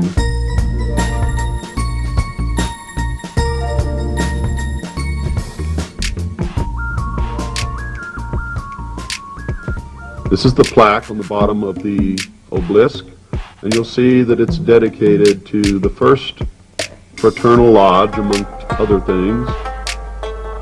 We checked with the Historical Society. It was a Masonic lodge of the Scottish Rite.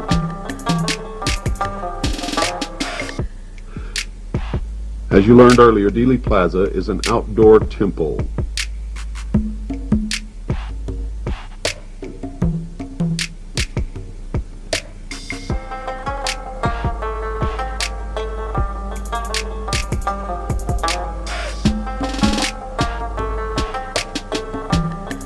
You can see behind the obelisk one of the quarters of the Temple of the Sun, the Druid or Celtic temple, also a symbol of the ancient mystery religion of Babylon. There you can see the play of light representing the battle between the forces of light and darkness. And for all you Looney Tunes out there, those are not UFOs. That's what you call lens flare. The lens of the camera is almost looking into the sun.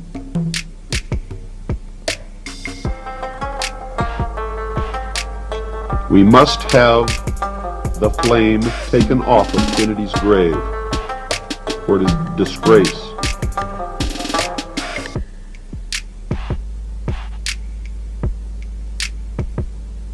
It is the symbol of those who assassinated our president.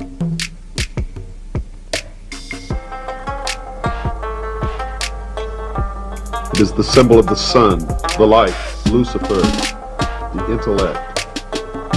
There's nothing wrong with the intellect or knowledge, folks. But when it's used as a symbol by these liars and deceivers and manipulators,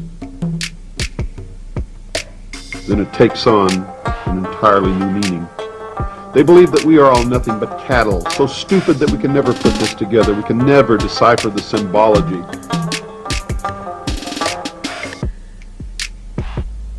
That we are just beasts of burden and stakes on the table by choice and consent. Well, I serve notice with this film that some of us are not cattle. That's the double garage going into the parking facility where Lee Harvey Oswald was himself assassinated. A patsy, a dupe.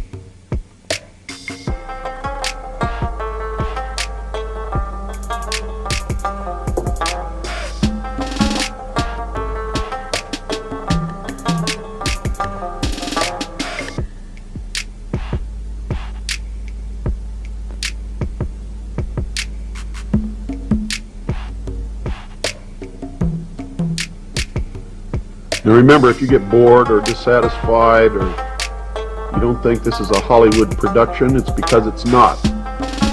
This film was made in Dealey Plaza for researchers. It was not made to entertain anyone.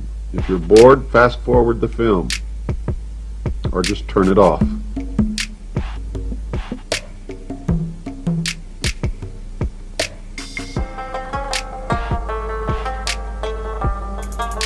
We're looking across Houston and across Maine to the old courthouse.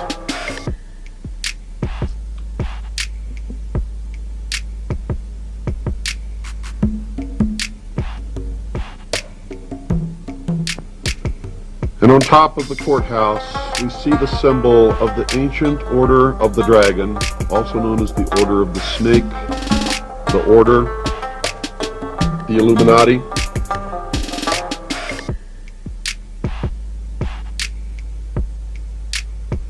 I have always been amazed whenever I visit Dealey Plaza and I see people walking around not realizing where they're at or the significance of any of the symbolism which surrounds them, almost overwhelms. Here you see the symbol of Osiris, or Ra, reflected in the pool. You will see the same thing in Washington, D.C. The obelisk is the representation of the sun, the light, Lucifer, the intellect. The obelisk is the representation of the sun, the light, Lucifer, the intellect. The reflecting pool is the symbol of the moon, or the mystery religion, the school. Osiris is the doctrine, Isis is the church.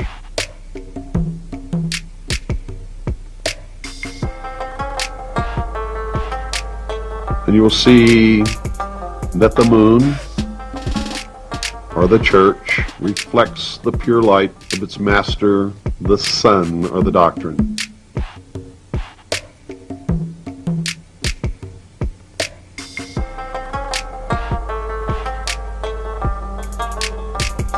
Isn't it amazing how different the world looks when you understand the esoteric meaning of the symbols of those who call themselves the guardians of the secrets of the ages? The power behind all the thrones of the world who have been manipulating man throughout his history.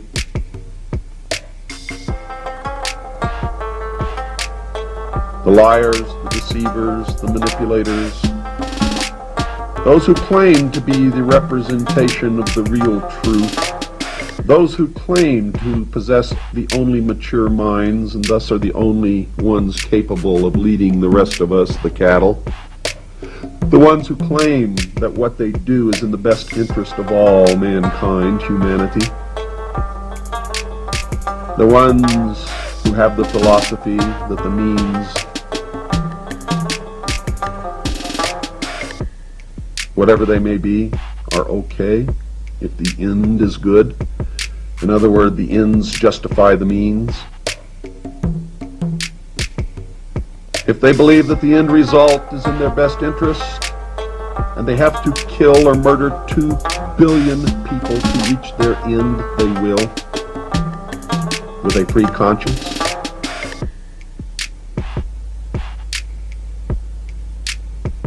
I have found the ones that I have met and dealt with in my life to be true sociopaths. No conscience, no morals, no regrets, no feelings, no emotion.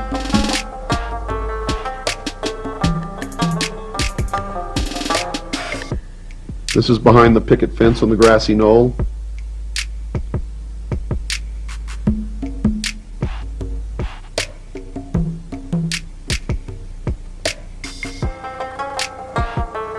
And I can assure you without reservation that Kennedy was not assassinated by anyone who stood behind this grassy knoll, behind this fence. For we placed our camera at different positions, and no assassin would ever choose this location.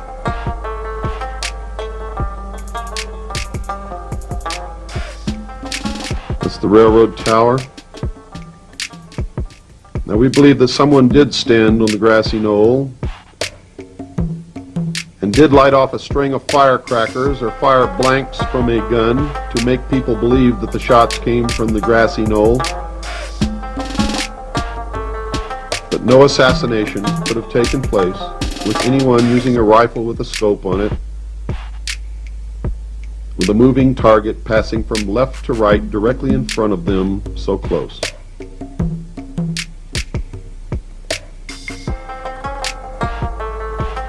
There were people everywhere on that day.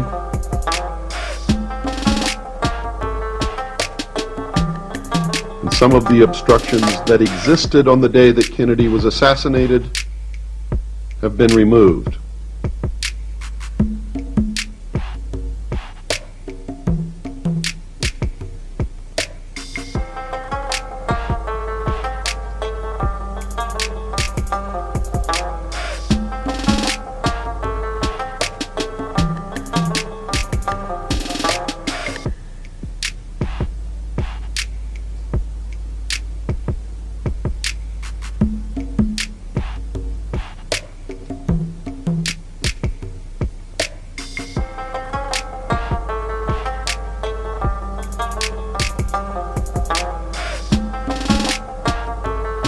We're now standing directly in the center of the overpass.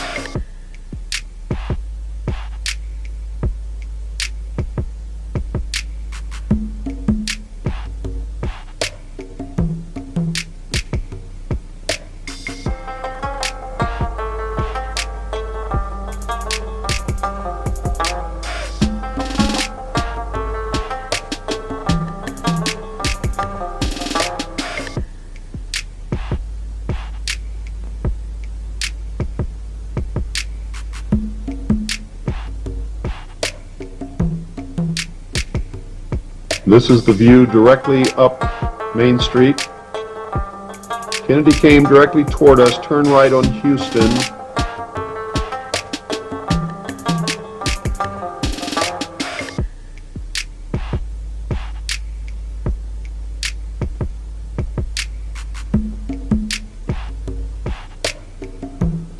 We're looking directly up Elm Street now. If we had been on the overpass on that day, Kennedy would have come down Elm Street directly toward us. Notice the street lights do not follow the road, but are instead in the shape of an exact triangle. On all of the columns of the Temple of the Sun, you can see the pentagrams. This again is the obelisk, the symbol of the phallus, or the penis of Osiris. There you see the pentagrams in the columns.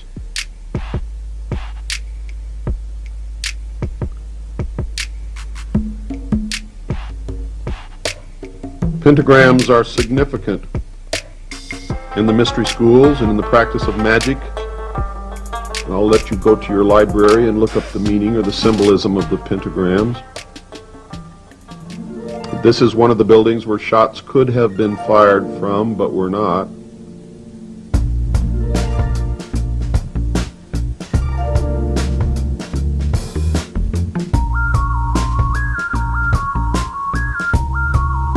And of course, this is another.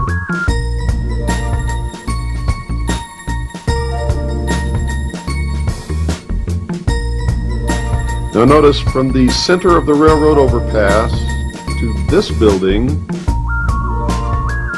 behind it they have erected a pyramid building which is directly in line with Elm Street in the center of the railroad overpass. The pyramid is the symbol, or the most recognizable symbol of the mystery religion.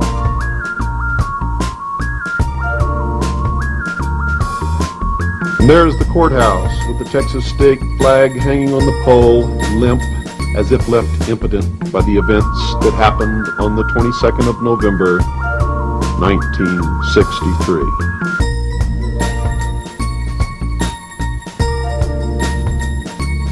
Remember the legend that Set or Typhon chopped Osiris into 14 pieces and scattered him about the land. Isis, grieving, went and retrieved the pieces one by one and found all save one, the phallus, or the penis of Osiris, the generative force, the lost word of Freemasonry, the representation of the sun, the light, Lucifer.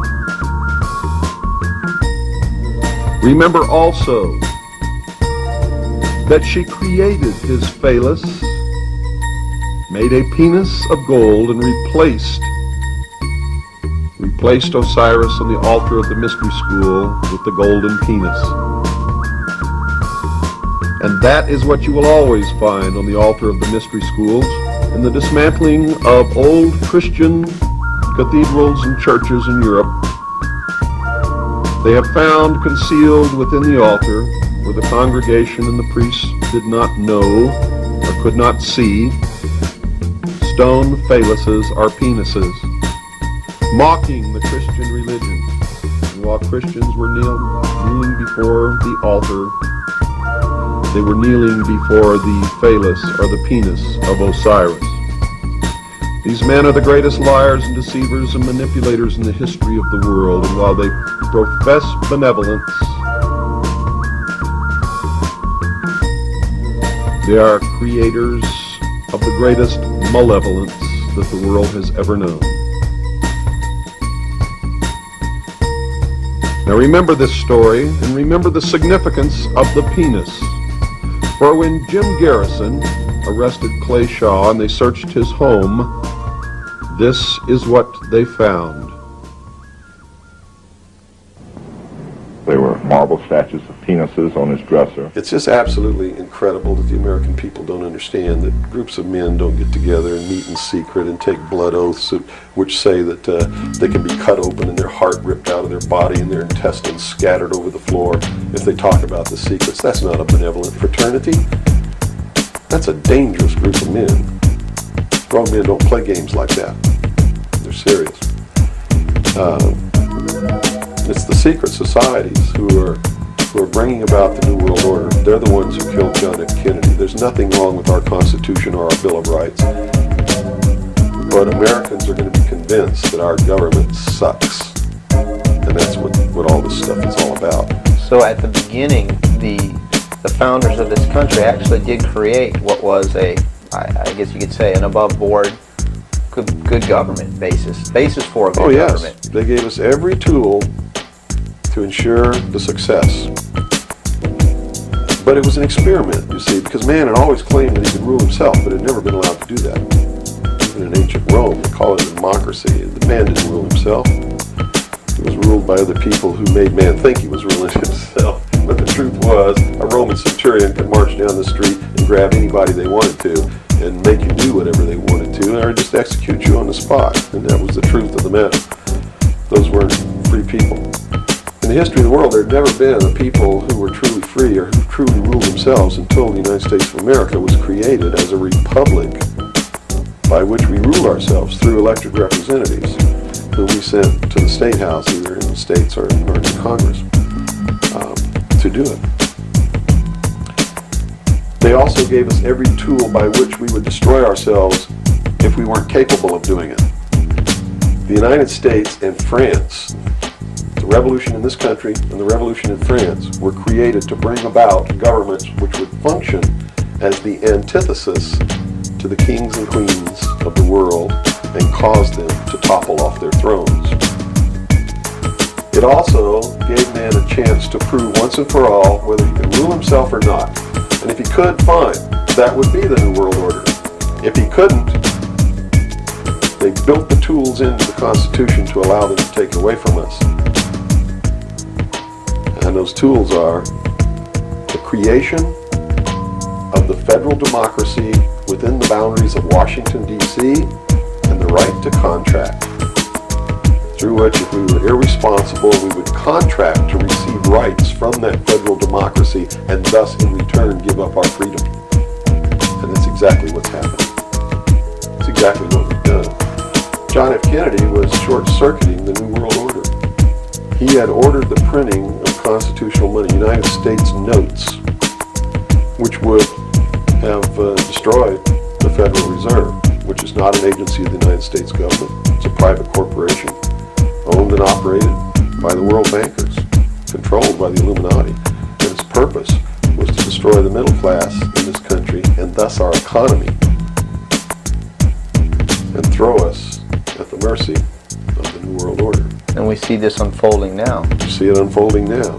you are seeing, and I predicted this well in advance, you are seeing the destruction of the economy of the United States. And it will continue. It will not get better. It's downhill from here on out.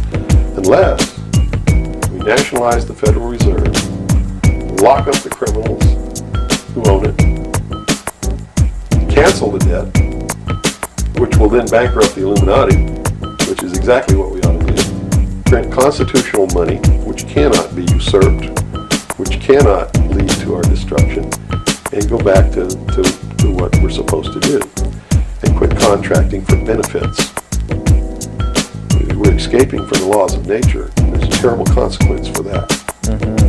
Terrible consequence. We have to function within the laws of nature. You can't contract for somebody else to keep you alive. You have to be responsible within your life to keep yourself alive. And if you can't do it, then you have to die. That's the law of nature. You see. Kennedy also did a lot of other things. I mean, he was a believer in the Bible. These men who are bringing about the New World Order don't believe in the God of the Bible. They believe in the God of light, Lucifer, the angel of light, who was flung down to the earth and became the Lord of the world. That's their God. That's why everything they do goes against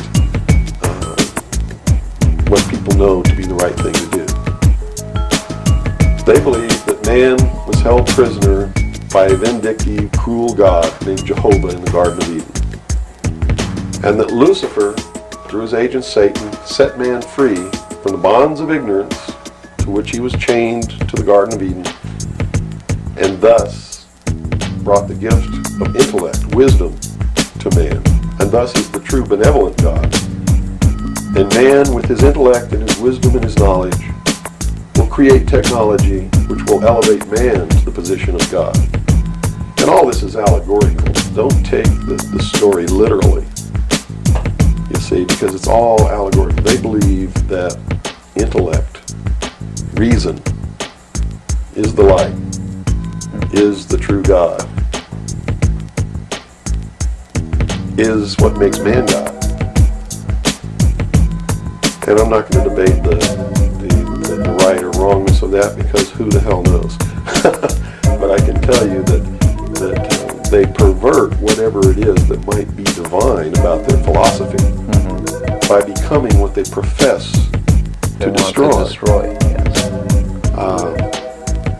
And so in their zeal to bring about the New World Order, they destroyed the political will of the nation when they assassinated John F. Kennedy, which has furthered their goal, because it made a lot of people feel so helpless that, God, if they can kill the president, who am I? You know, what can I do?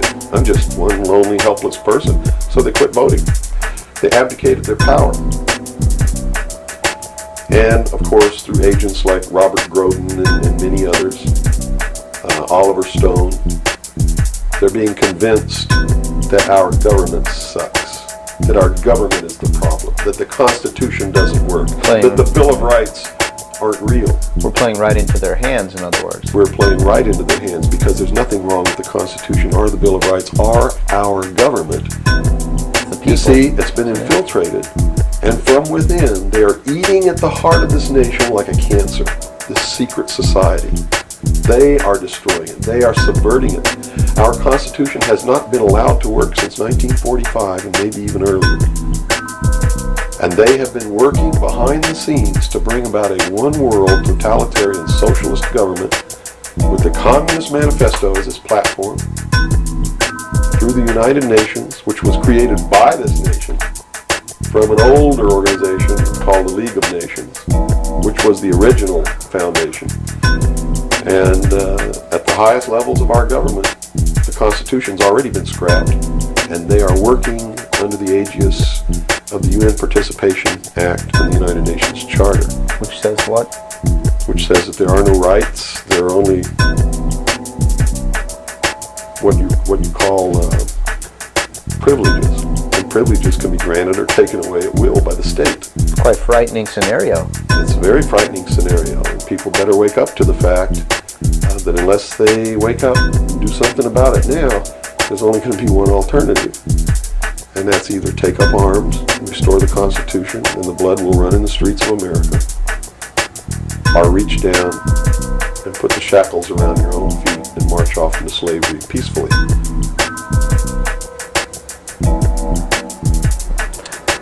Not going to be easy the coming years. Now, historically, this may or may not relate, but at least modern world, contemporary world history does not include the stories of Atlantis and Lemuria that go predate. How does that history, and why was that suppressed, or why is it still being suppressed? How might that affect what we are understanding is going on today, or is it related?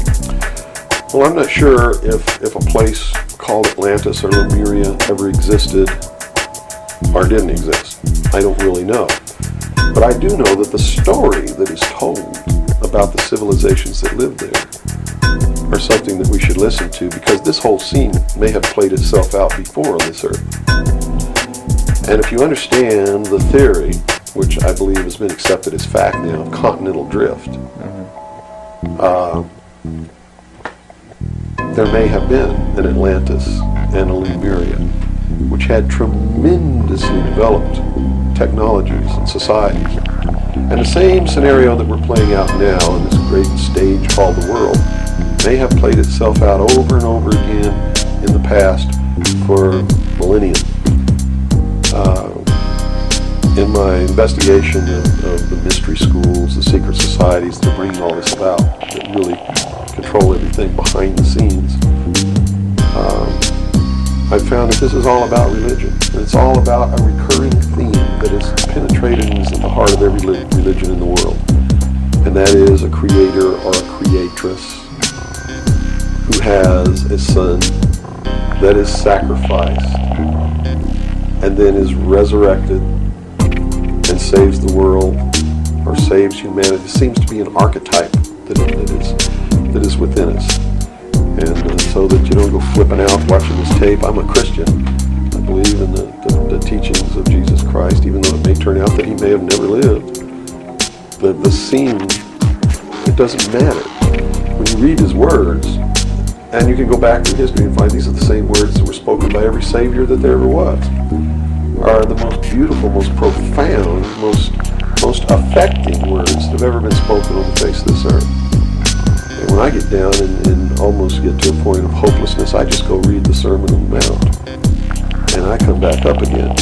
Because in the end, it's not going to matter whether Jesus ever lived or didn't live. The story is real. And it's within all of us.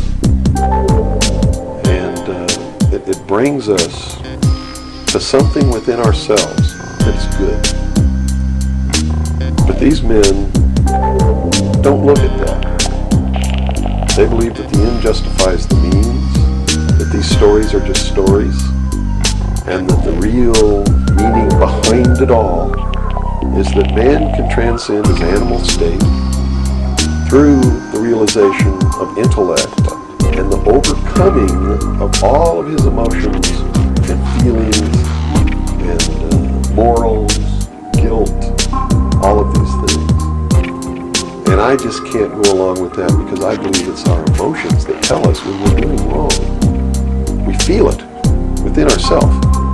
And a person without that capacity to feel when they're doing wrong becomes a sociopath, which is someone without a conscience, who really believes that the end justifies the means, and therefore has no pangs of conscience, nor no reluctance to murder someone who gets in their way. And it's extremely dangerous. Now, do these people recognize the continuity of life? In other words, you have told me earlier that they're after physical immortality. They believe that through their technology, man will become God. Power of reason. Through technology, man will himself become God. They will engineer, just like Hitler wanted to do, the super race who will live forever. And the concept is the same, and the men behind it are the same as Hitler was. When they killed John F. Kennedy, it shows you what kind of men they are, because they would not stop to kill anyone who gets in their way. And they've never stopped at it. Their goal, literally, to bring about the New World Order will be to kill approximately 2 billion people before the year 2000. AIDS is one method of doing this. There'll be many more. As they solidify their control, everyone will be given a choice. They'll be presented with a new world religion. They'll be told to renounce Christ, renounce Buddha, renounce Muhammad, join the New World Order, join the New World Religion. If they refuse, they'll be executed. Very simple. And it won't bother them a bit. In fact, according to their belief, they believe they'll be helping these people. And in reality, they will. Because those people will transcend this physical state while they're imprisoned here living forever. I feel sorry for them, because those of us who will eventually die will transcend the pain and the suffering that goes along with this world. And they're so egotistical that they preserve whatever they do so that the diligent can find out what kind of men these men really are. For instance, the Kennedy assassination, I've been showing a film for 5 years that shows exactly who did it. I show you exactly where Oswald is in the film. He wasn't even on the 6th floor. He was standing in the doorway of the book depository building watching the motorcade go by. And it's incredible. At the same time, you said they would have everybody renounce religion. Have they as well been using it as a tool for their means? If you're a Christian, you'll be required to renounce Christ and join the New World Religion. And remember I told you before, no matter what your religion is or what you think, they're following the scenario in the book of Revelations to a T, right down to the last little bit. If you want to know what's going to happen in the future, if we don't wake up, and through the power of those, see, not one drop of blood ever has to be spilled, and no one has to ever put any chains on their legs or their arms, ever. If people just wake up and exercise what was given to us in our Constitution, the power of the vote, while we still have that power. So you say there is still a possibility for like one individual watching this tape to actually make a difference? You better believe it. How would that be so? Well, number one, learn what the truth really is. Get away from the fantasy that you've been living. Educate other people, those you know, your family. Once that begins to happen, it spreads. And then if the people decide that they don't want what they have in store for us planned, just through the power of the vote, they can make this country and the world whatever they want it to be. Whatever they want it to be. And there are no limits on that, except to understand that you can never make everything all right, and you can never make everything all bad. Both must exist, and we must maintain a balance. And we must become responsible. If each individual on this earth learned to walk in a divine state of grace, responsible for themselves, their family, their city, their state, their country, and for the world. And to the laws of nature. And to the laws of nature. And actively participate in solving the problems of yourself, your family, your city, your state, your country, and the world. There could never be a group of men meeting behind closed doors in secret that could ever control anybody. But by abdicating responsibility, by not walking in the divine state of grace, makes possible anyone meeting behind closed doors to bring about the world that they want. And the world that they want may not be the world that you want, or that I want, or that these people watching might want. If you don't participate, you can't complain. If you don't help cook the meal, you got no right to bitch about it. You got to sit down and eat what's put on your plate. If you don't like that, then you should have been in the kitchen helping to prepare the meal, helping to plan it, helping to prepare it, helping to serve it. If you want to sit on your butt in the living room while somebody else prepares the meal for you and decides what it's going to be and puts it on the table, it's too late to say that's not what you wanted to eat. It's too late to say it's not cooked the way you wanted it to cook. Well, that's very simple to understand. That's right. You got to eat it because you have to eat to live. And I think that anybody can understand the meaning behind that little story. Okay, let's take a step back to the Kennedy thing now. This is all about the Kennedy. Well, yeah, it is. But just specifically about, once again, I want to bring up the film as well. Another thing that came to my mind when I viewed it is that the two Secret Service men, the driver and the person sitting next to him in the front, regardless of what they claim happened, obviously did not operate in a way that you were trained as a Secret Serviceman to protect the president. Shouldn't they have just driven that car right out of there, and the other guy should have done something to protect or look for who's shooting? You know, it just didn't seem to make any sense. How would the Warren Commission not? They didn't see the film, so I guess they didn't see the film by design, because if they saw the film, they'd have to be responsible for the decision that they made that Lee Harvey Oswald was a lone assassin. Okay. So I think they didn't see the film on purpose because they didn't want to have to be responsible for saying, hey, look, the driver did it. You know? They didn't want to make that decision. And in a letter that Lyndon Johnson wrote to the Warren Commission, he specifically said in the letter, you must quickly identify Lee Harvey Oswald as acting alone with no conspiracy so that America can get back to business. Was Lyndon Johnson acting on behalf of the secret society, or was he concerned? Of course. He had to know all about it and approve of it because he was going to be the new president. And the new president would be in charge of the investigation. How high up a government official do you have to be before you're briefed of this, you know, the total of all the things that are going on, the reality behind them? Well, you have to understand that nobody exists on a high level in government who's opposed to the New World Order. Nobody. Our government has literally been infiltrated, and there's a cancer within our government destroying it, eating it, nibbling away at it, hacking off its limbs. And you said this started in 1945? 1945 was when the overt destruction began to occur, when Truman signed the UN Participation Act and the United Nations Treaty. It actually began long before that, when these secret societies began to infiltrate the government and appoint their members to important posts. Infiltration is easy. If one gets in, he can then appoint and hire others to replace people who are not members below him.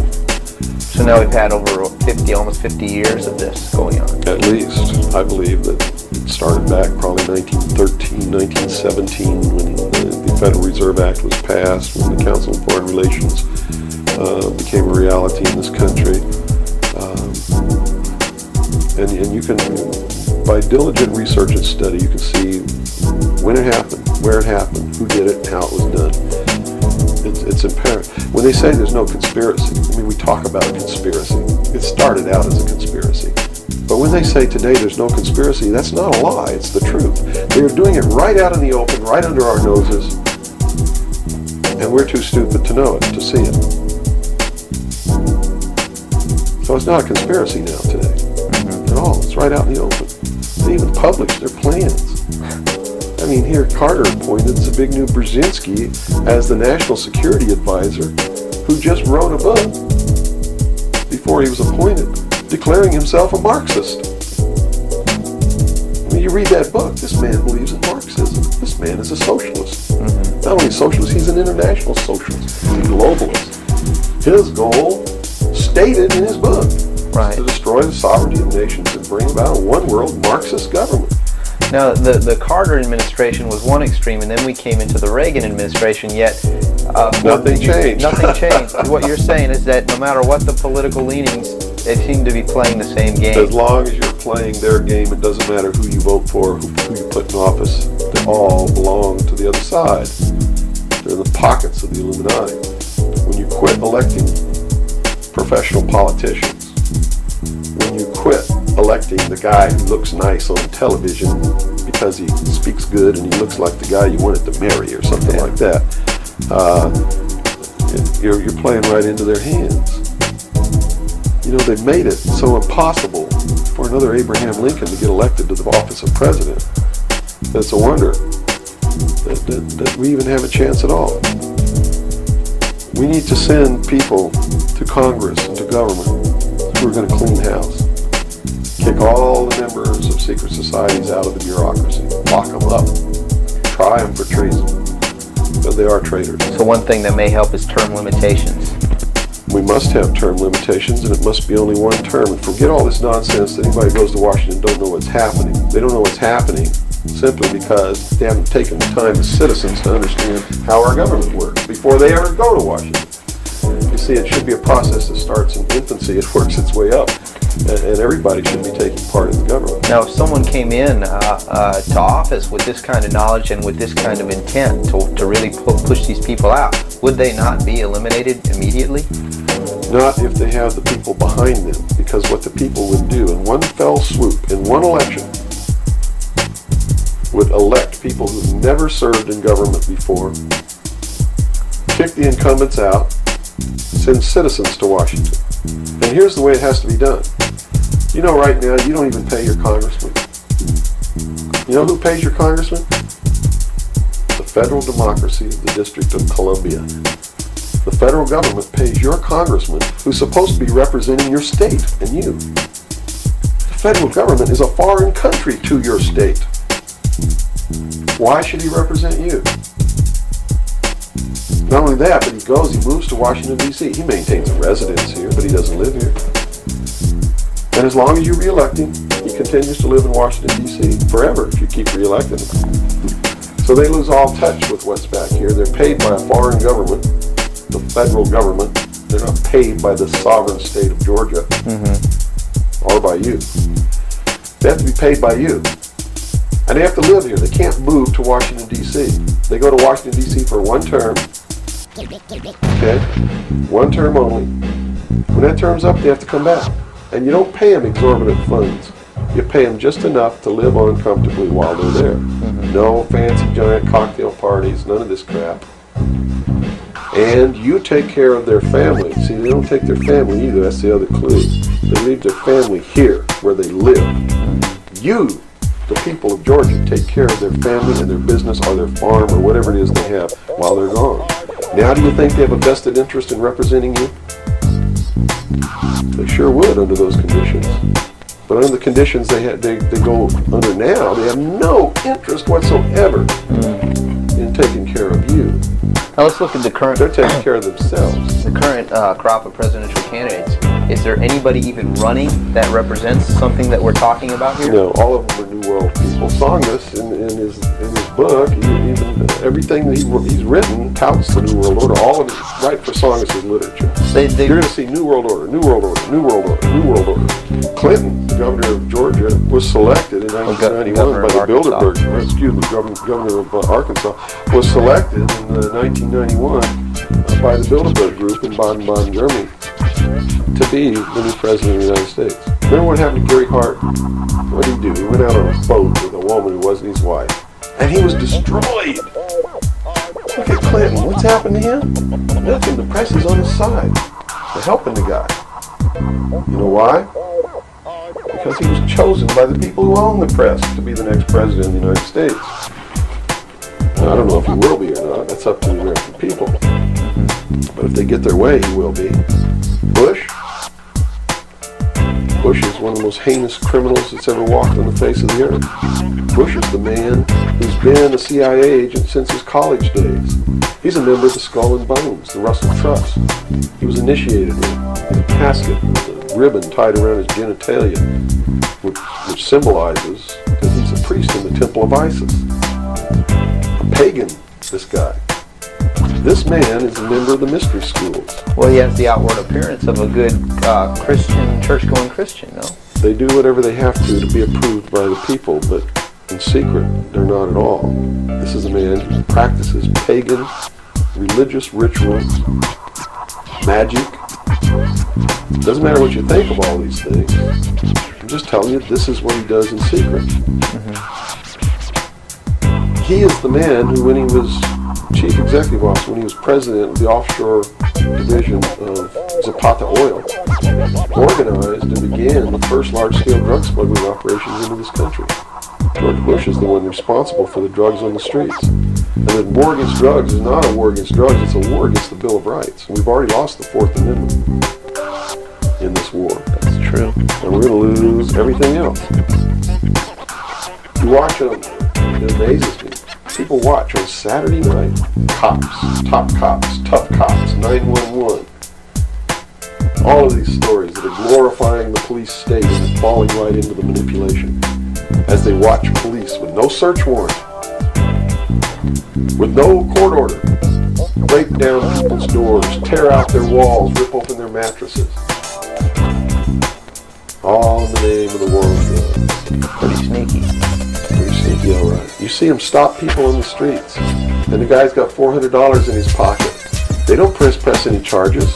They didn't even have any reasonable suspicion to stop the person and search him. And what do? They take their money.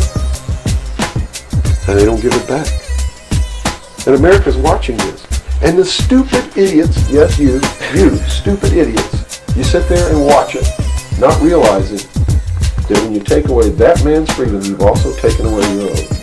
You see, because they can do the same thing to you. Just because you talk a way that they don't like you talking, or because you wear red shoes and they don't like red shoes, they can do the same thing to you. And under the new law, without a court order, without a search warrant, they can break down your door, they can rip open your mattresses, your couches, your walls, they can trash your house. All in the name of the war on drugs. And let's say they don't like the color of your shoes. All they have to do is drop a little pouch of cocaine in your living room, behind your couch, and find it and say, aha, you're a drug dealer. What happens then? Now they can confiscate your house, all your possessions, all your property, all your bank accounts, all your cars, boats, vacation cottages, whatever you have, and they can auction it off within 24 hours without ever even pressing charges against you.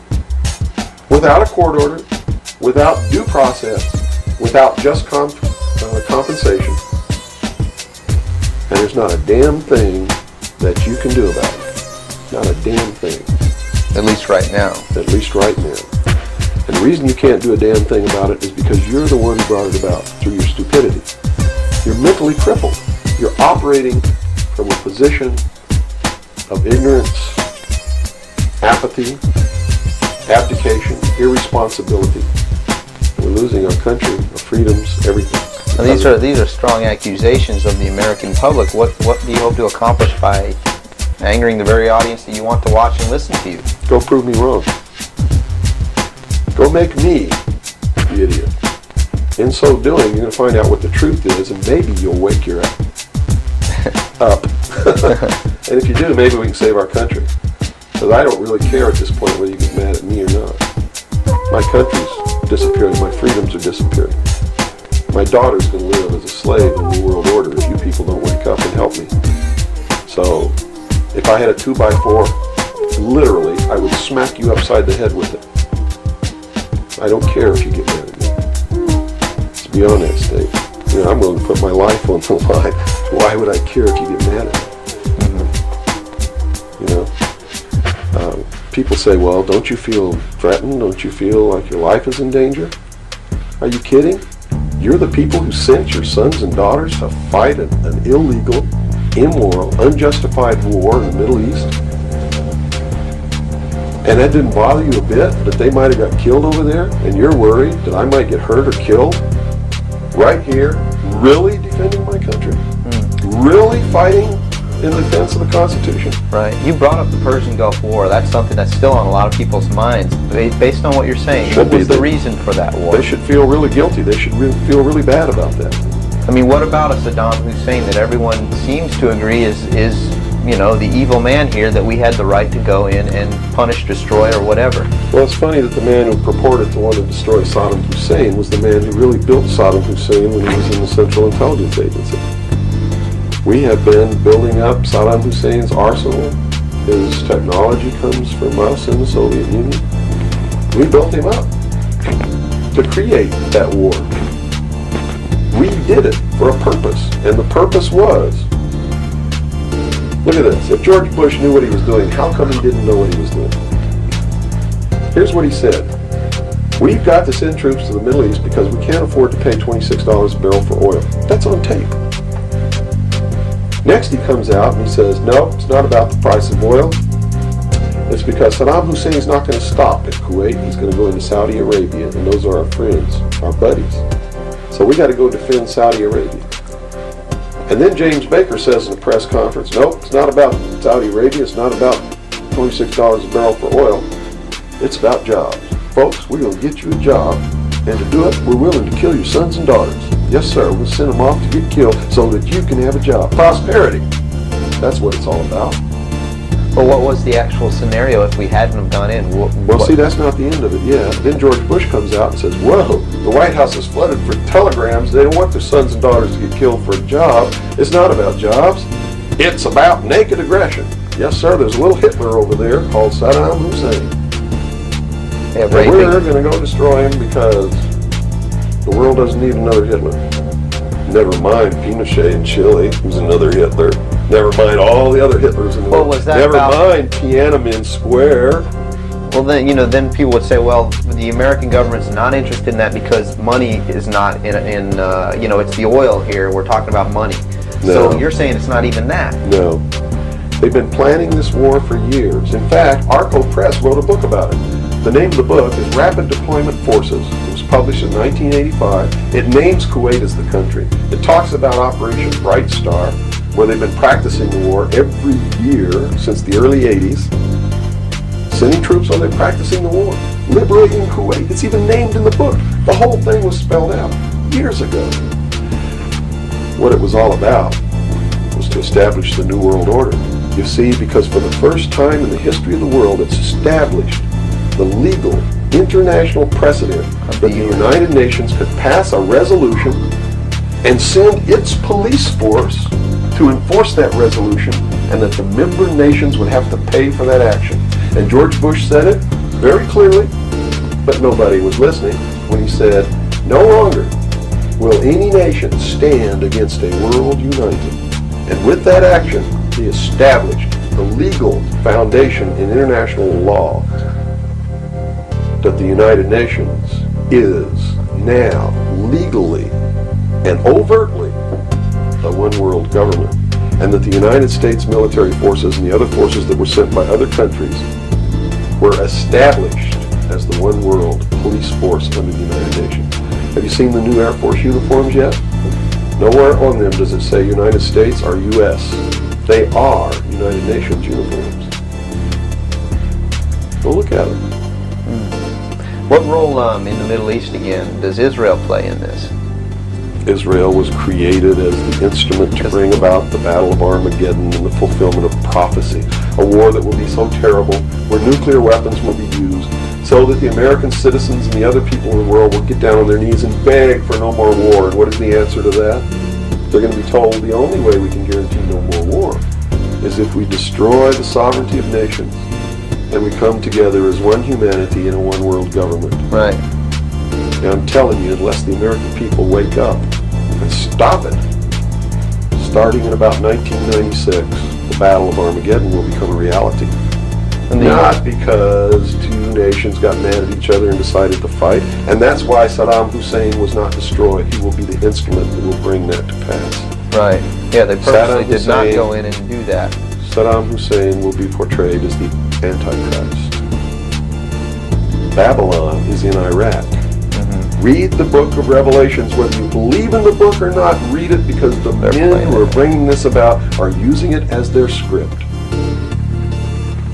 Well, the UN did indeed charter Israel as a sovereign nation.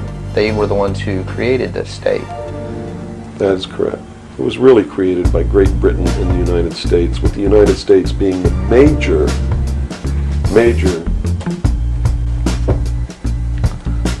instigant.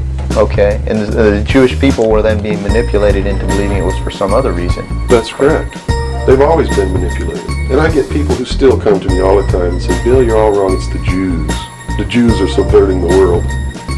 Man, it's not the Jews, it's not the Catholics, it's not the blacks. It's these men who belong to the ancient mystery schools, who meet in secret and decide the fate of the world. And they belong to all different races and all different nationalities and all different religions to the public point of view. But in secret, it's a different story. How about the European community? Here seems, based on your theory, another group of sovereign nations coming together to form one government. The European community, the EEC, was created by the Central Intelligence Agency working through a lodge in Italy called the P2 Lodge. Propaganda 2 is the name of it, which is the intelligence arm of the Vatican. And Prince Bernhard, who is the leader of the secret World Council that controls these secret societies around the world, called the Bilderberg Group. And that's the truth of the matter. And well, during its creation, they just threw out Margaret Thatcher. She was really opposing this. Yes, she was, and that's why she got ousted. Okay. So did the Shah of Iran. So did Marcos. Anyone who opposes it gets ousted. That wasn't an overthrow of Marcos by the people in the Philippines. It was organized, instigated, and carried out by agents of the Central Intelligence Agency and the KGB. The overthrow of the Shah of Iran, our intelligence community was trying to tell us they didn't know anything about it. They didn't know what was happening. Bullshit. They organized it. They instigated it. They are the ones who caused it to come to pass. You see, because we didn't have a National Security Agency or a Central Intelligence Agency before the UN Participation Act was signed. And these organizations were created to bring about the one world government, the New World Order. And it had to be done in a manner that the people would not know that it was being done, and the only way they could do that was hide it behind the veil of national security. And the Cold War was a manipulation maintained to bleed the people of tax dollars to fund the creation of the police force of the New World Order, which is the Army, Navy, and Air Force and Marines of the United States and the Soviet Union.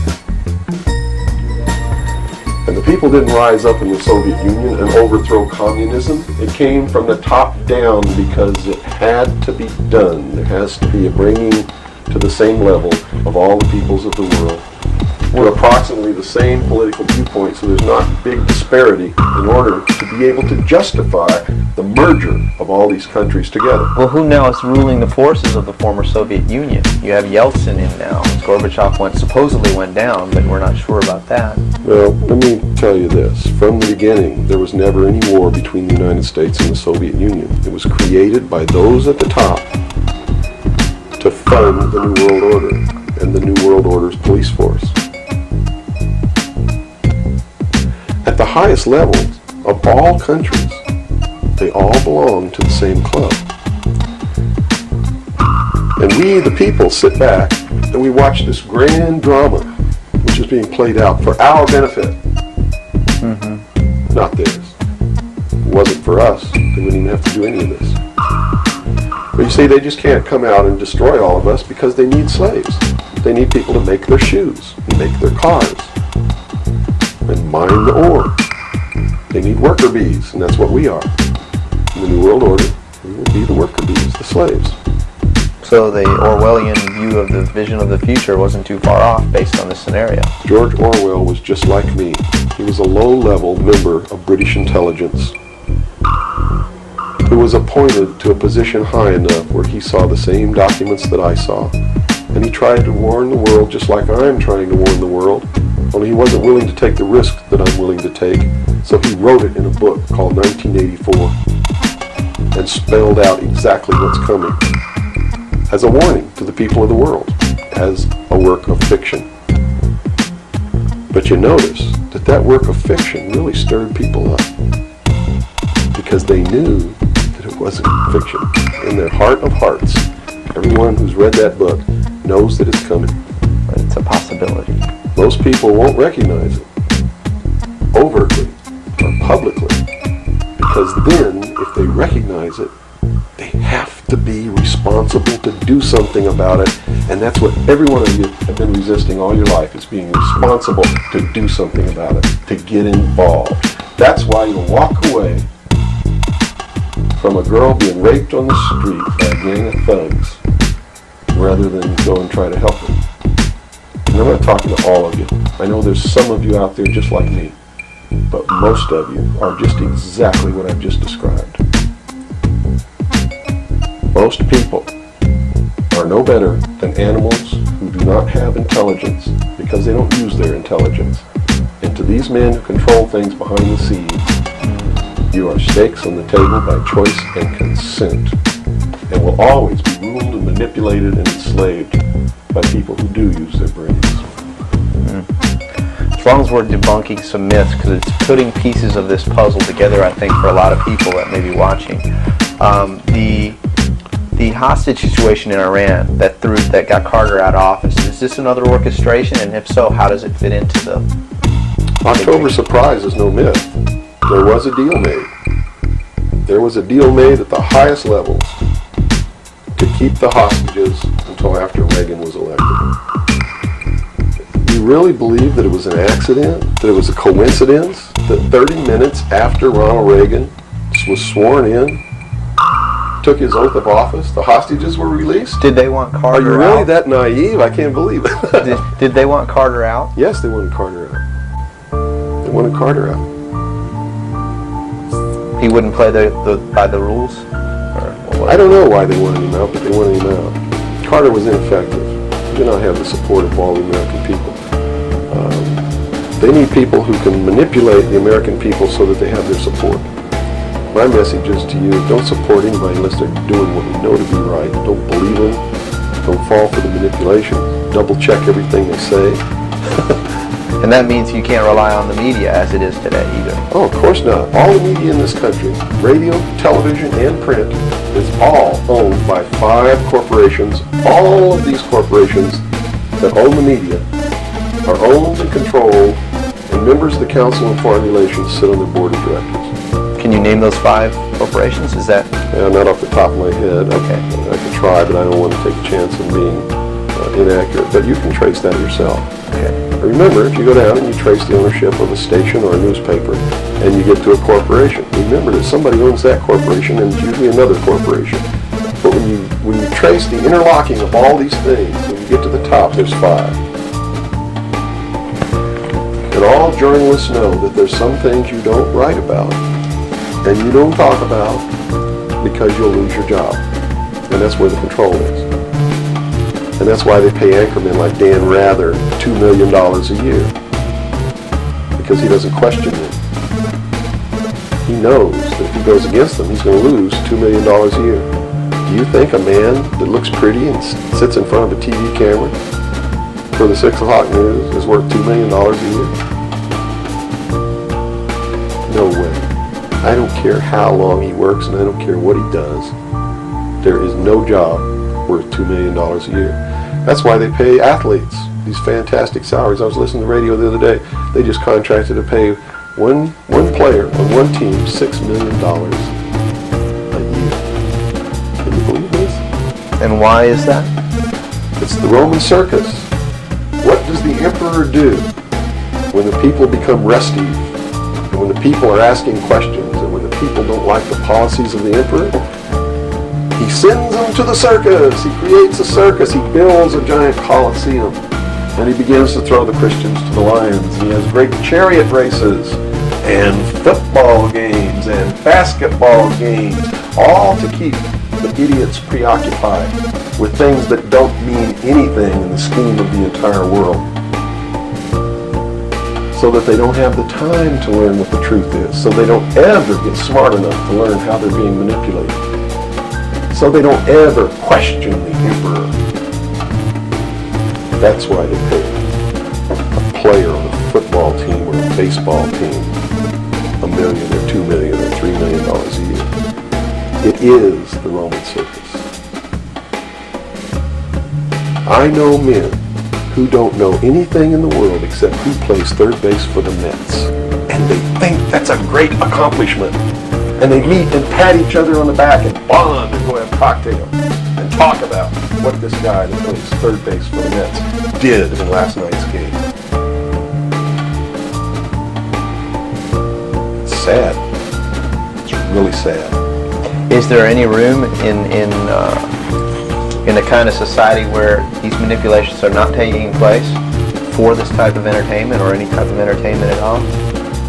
If people understand that a game is a game, if people understand that nobody, no matter what they do, is worth paying $2 or $3 million a year for. People should be able to get rich if they want to, by the sweat of their individual labor. Okay? by doing something for the world. Not by taking people's minds away from the emperor.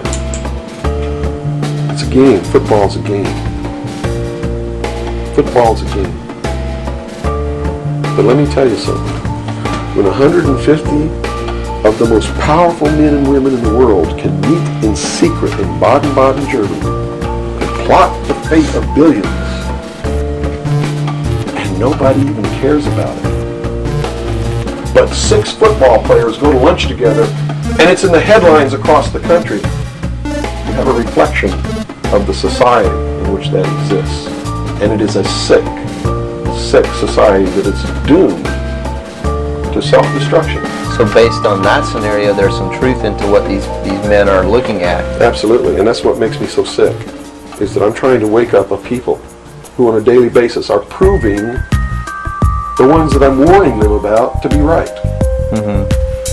Well, so that even though a minority, there are people out there that you recognize are awake to this, if they don't do something about it, they will lose that ability to be free in that way. That's correct. Whether they might think, well, I don't need to worry about it because I know what I know and I'm fine. That's it doesn't work that way. There's a connection here to everything. That is correct.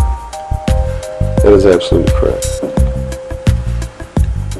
A nation of people who are willing to send their sons and daughters that they profess that they love to a foreign country to die,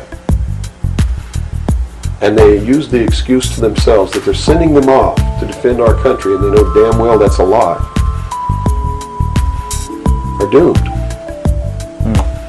It's funny, there's a parable, you said Ben Franklin earlier was even a part of this. Yes. A parable of Ben Franklin, I don't know if you're familiar with it. He paid too much for the whistle. He came up when he was a young boy. Are you familiar with that parable? No, go ahead. Where when he was a young boy, he was given an allowance. And, you know, it was a decent amount of allowance. And he was going to the store to get a toy. You know, he was very excited about that. And along the way, he met some boys who had this whistle, you know, and he saw that, and he saw the little boys blowing this whistle, and he thought, wow, the greatest whistle, this is the greatest toy. He really wanted this thing. So without asking, he gave all his money away, you know, to these boys for this whistle. And he went home, and sure enough, he got very bored with it, and he had no more money to buy something that was really, you know, worthwhile to him. Sure. And so from that point on, he had a saying that said, you know, don't pay too much for the whistle. And I think somehow that relates here. He's also the one, when the Constitutional Convention was finished, when they wrote the Constitution and signed it. When it had been signed, he walked out the doors. Someone outside, I forget who it was, I believe it was a reporter for one of the newspapers in the 13 colonies, asked him, he said, "What have you wrought, Ben?"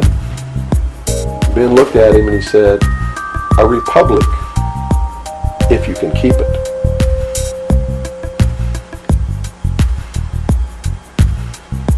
He knew. He did.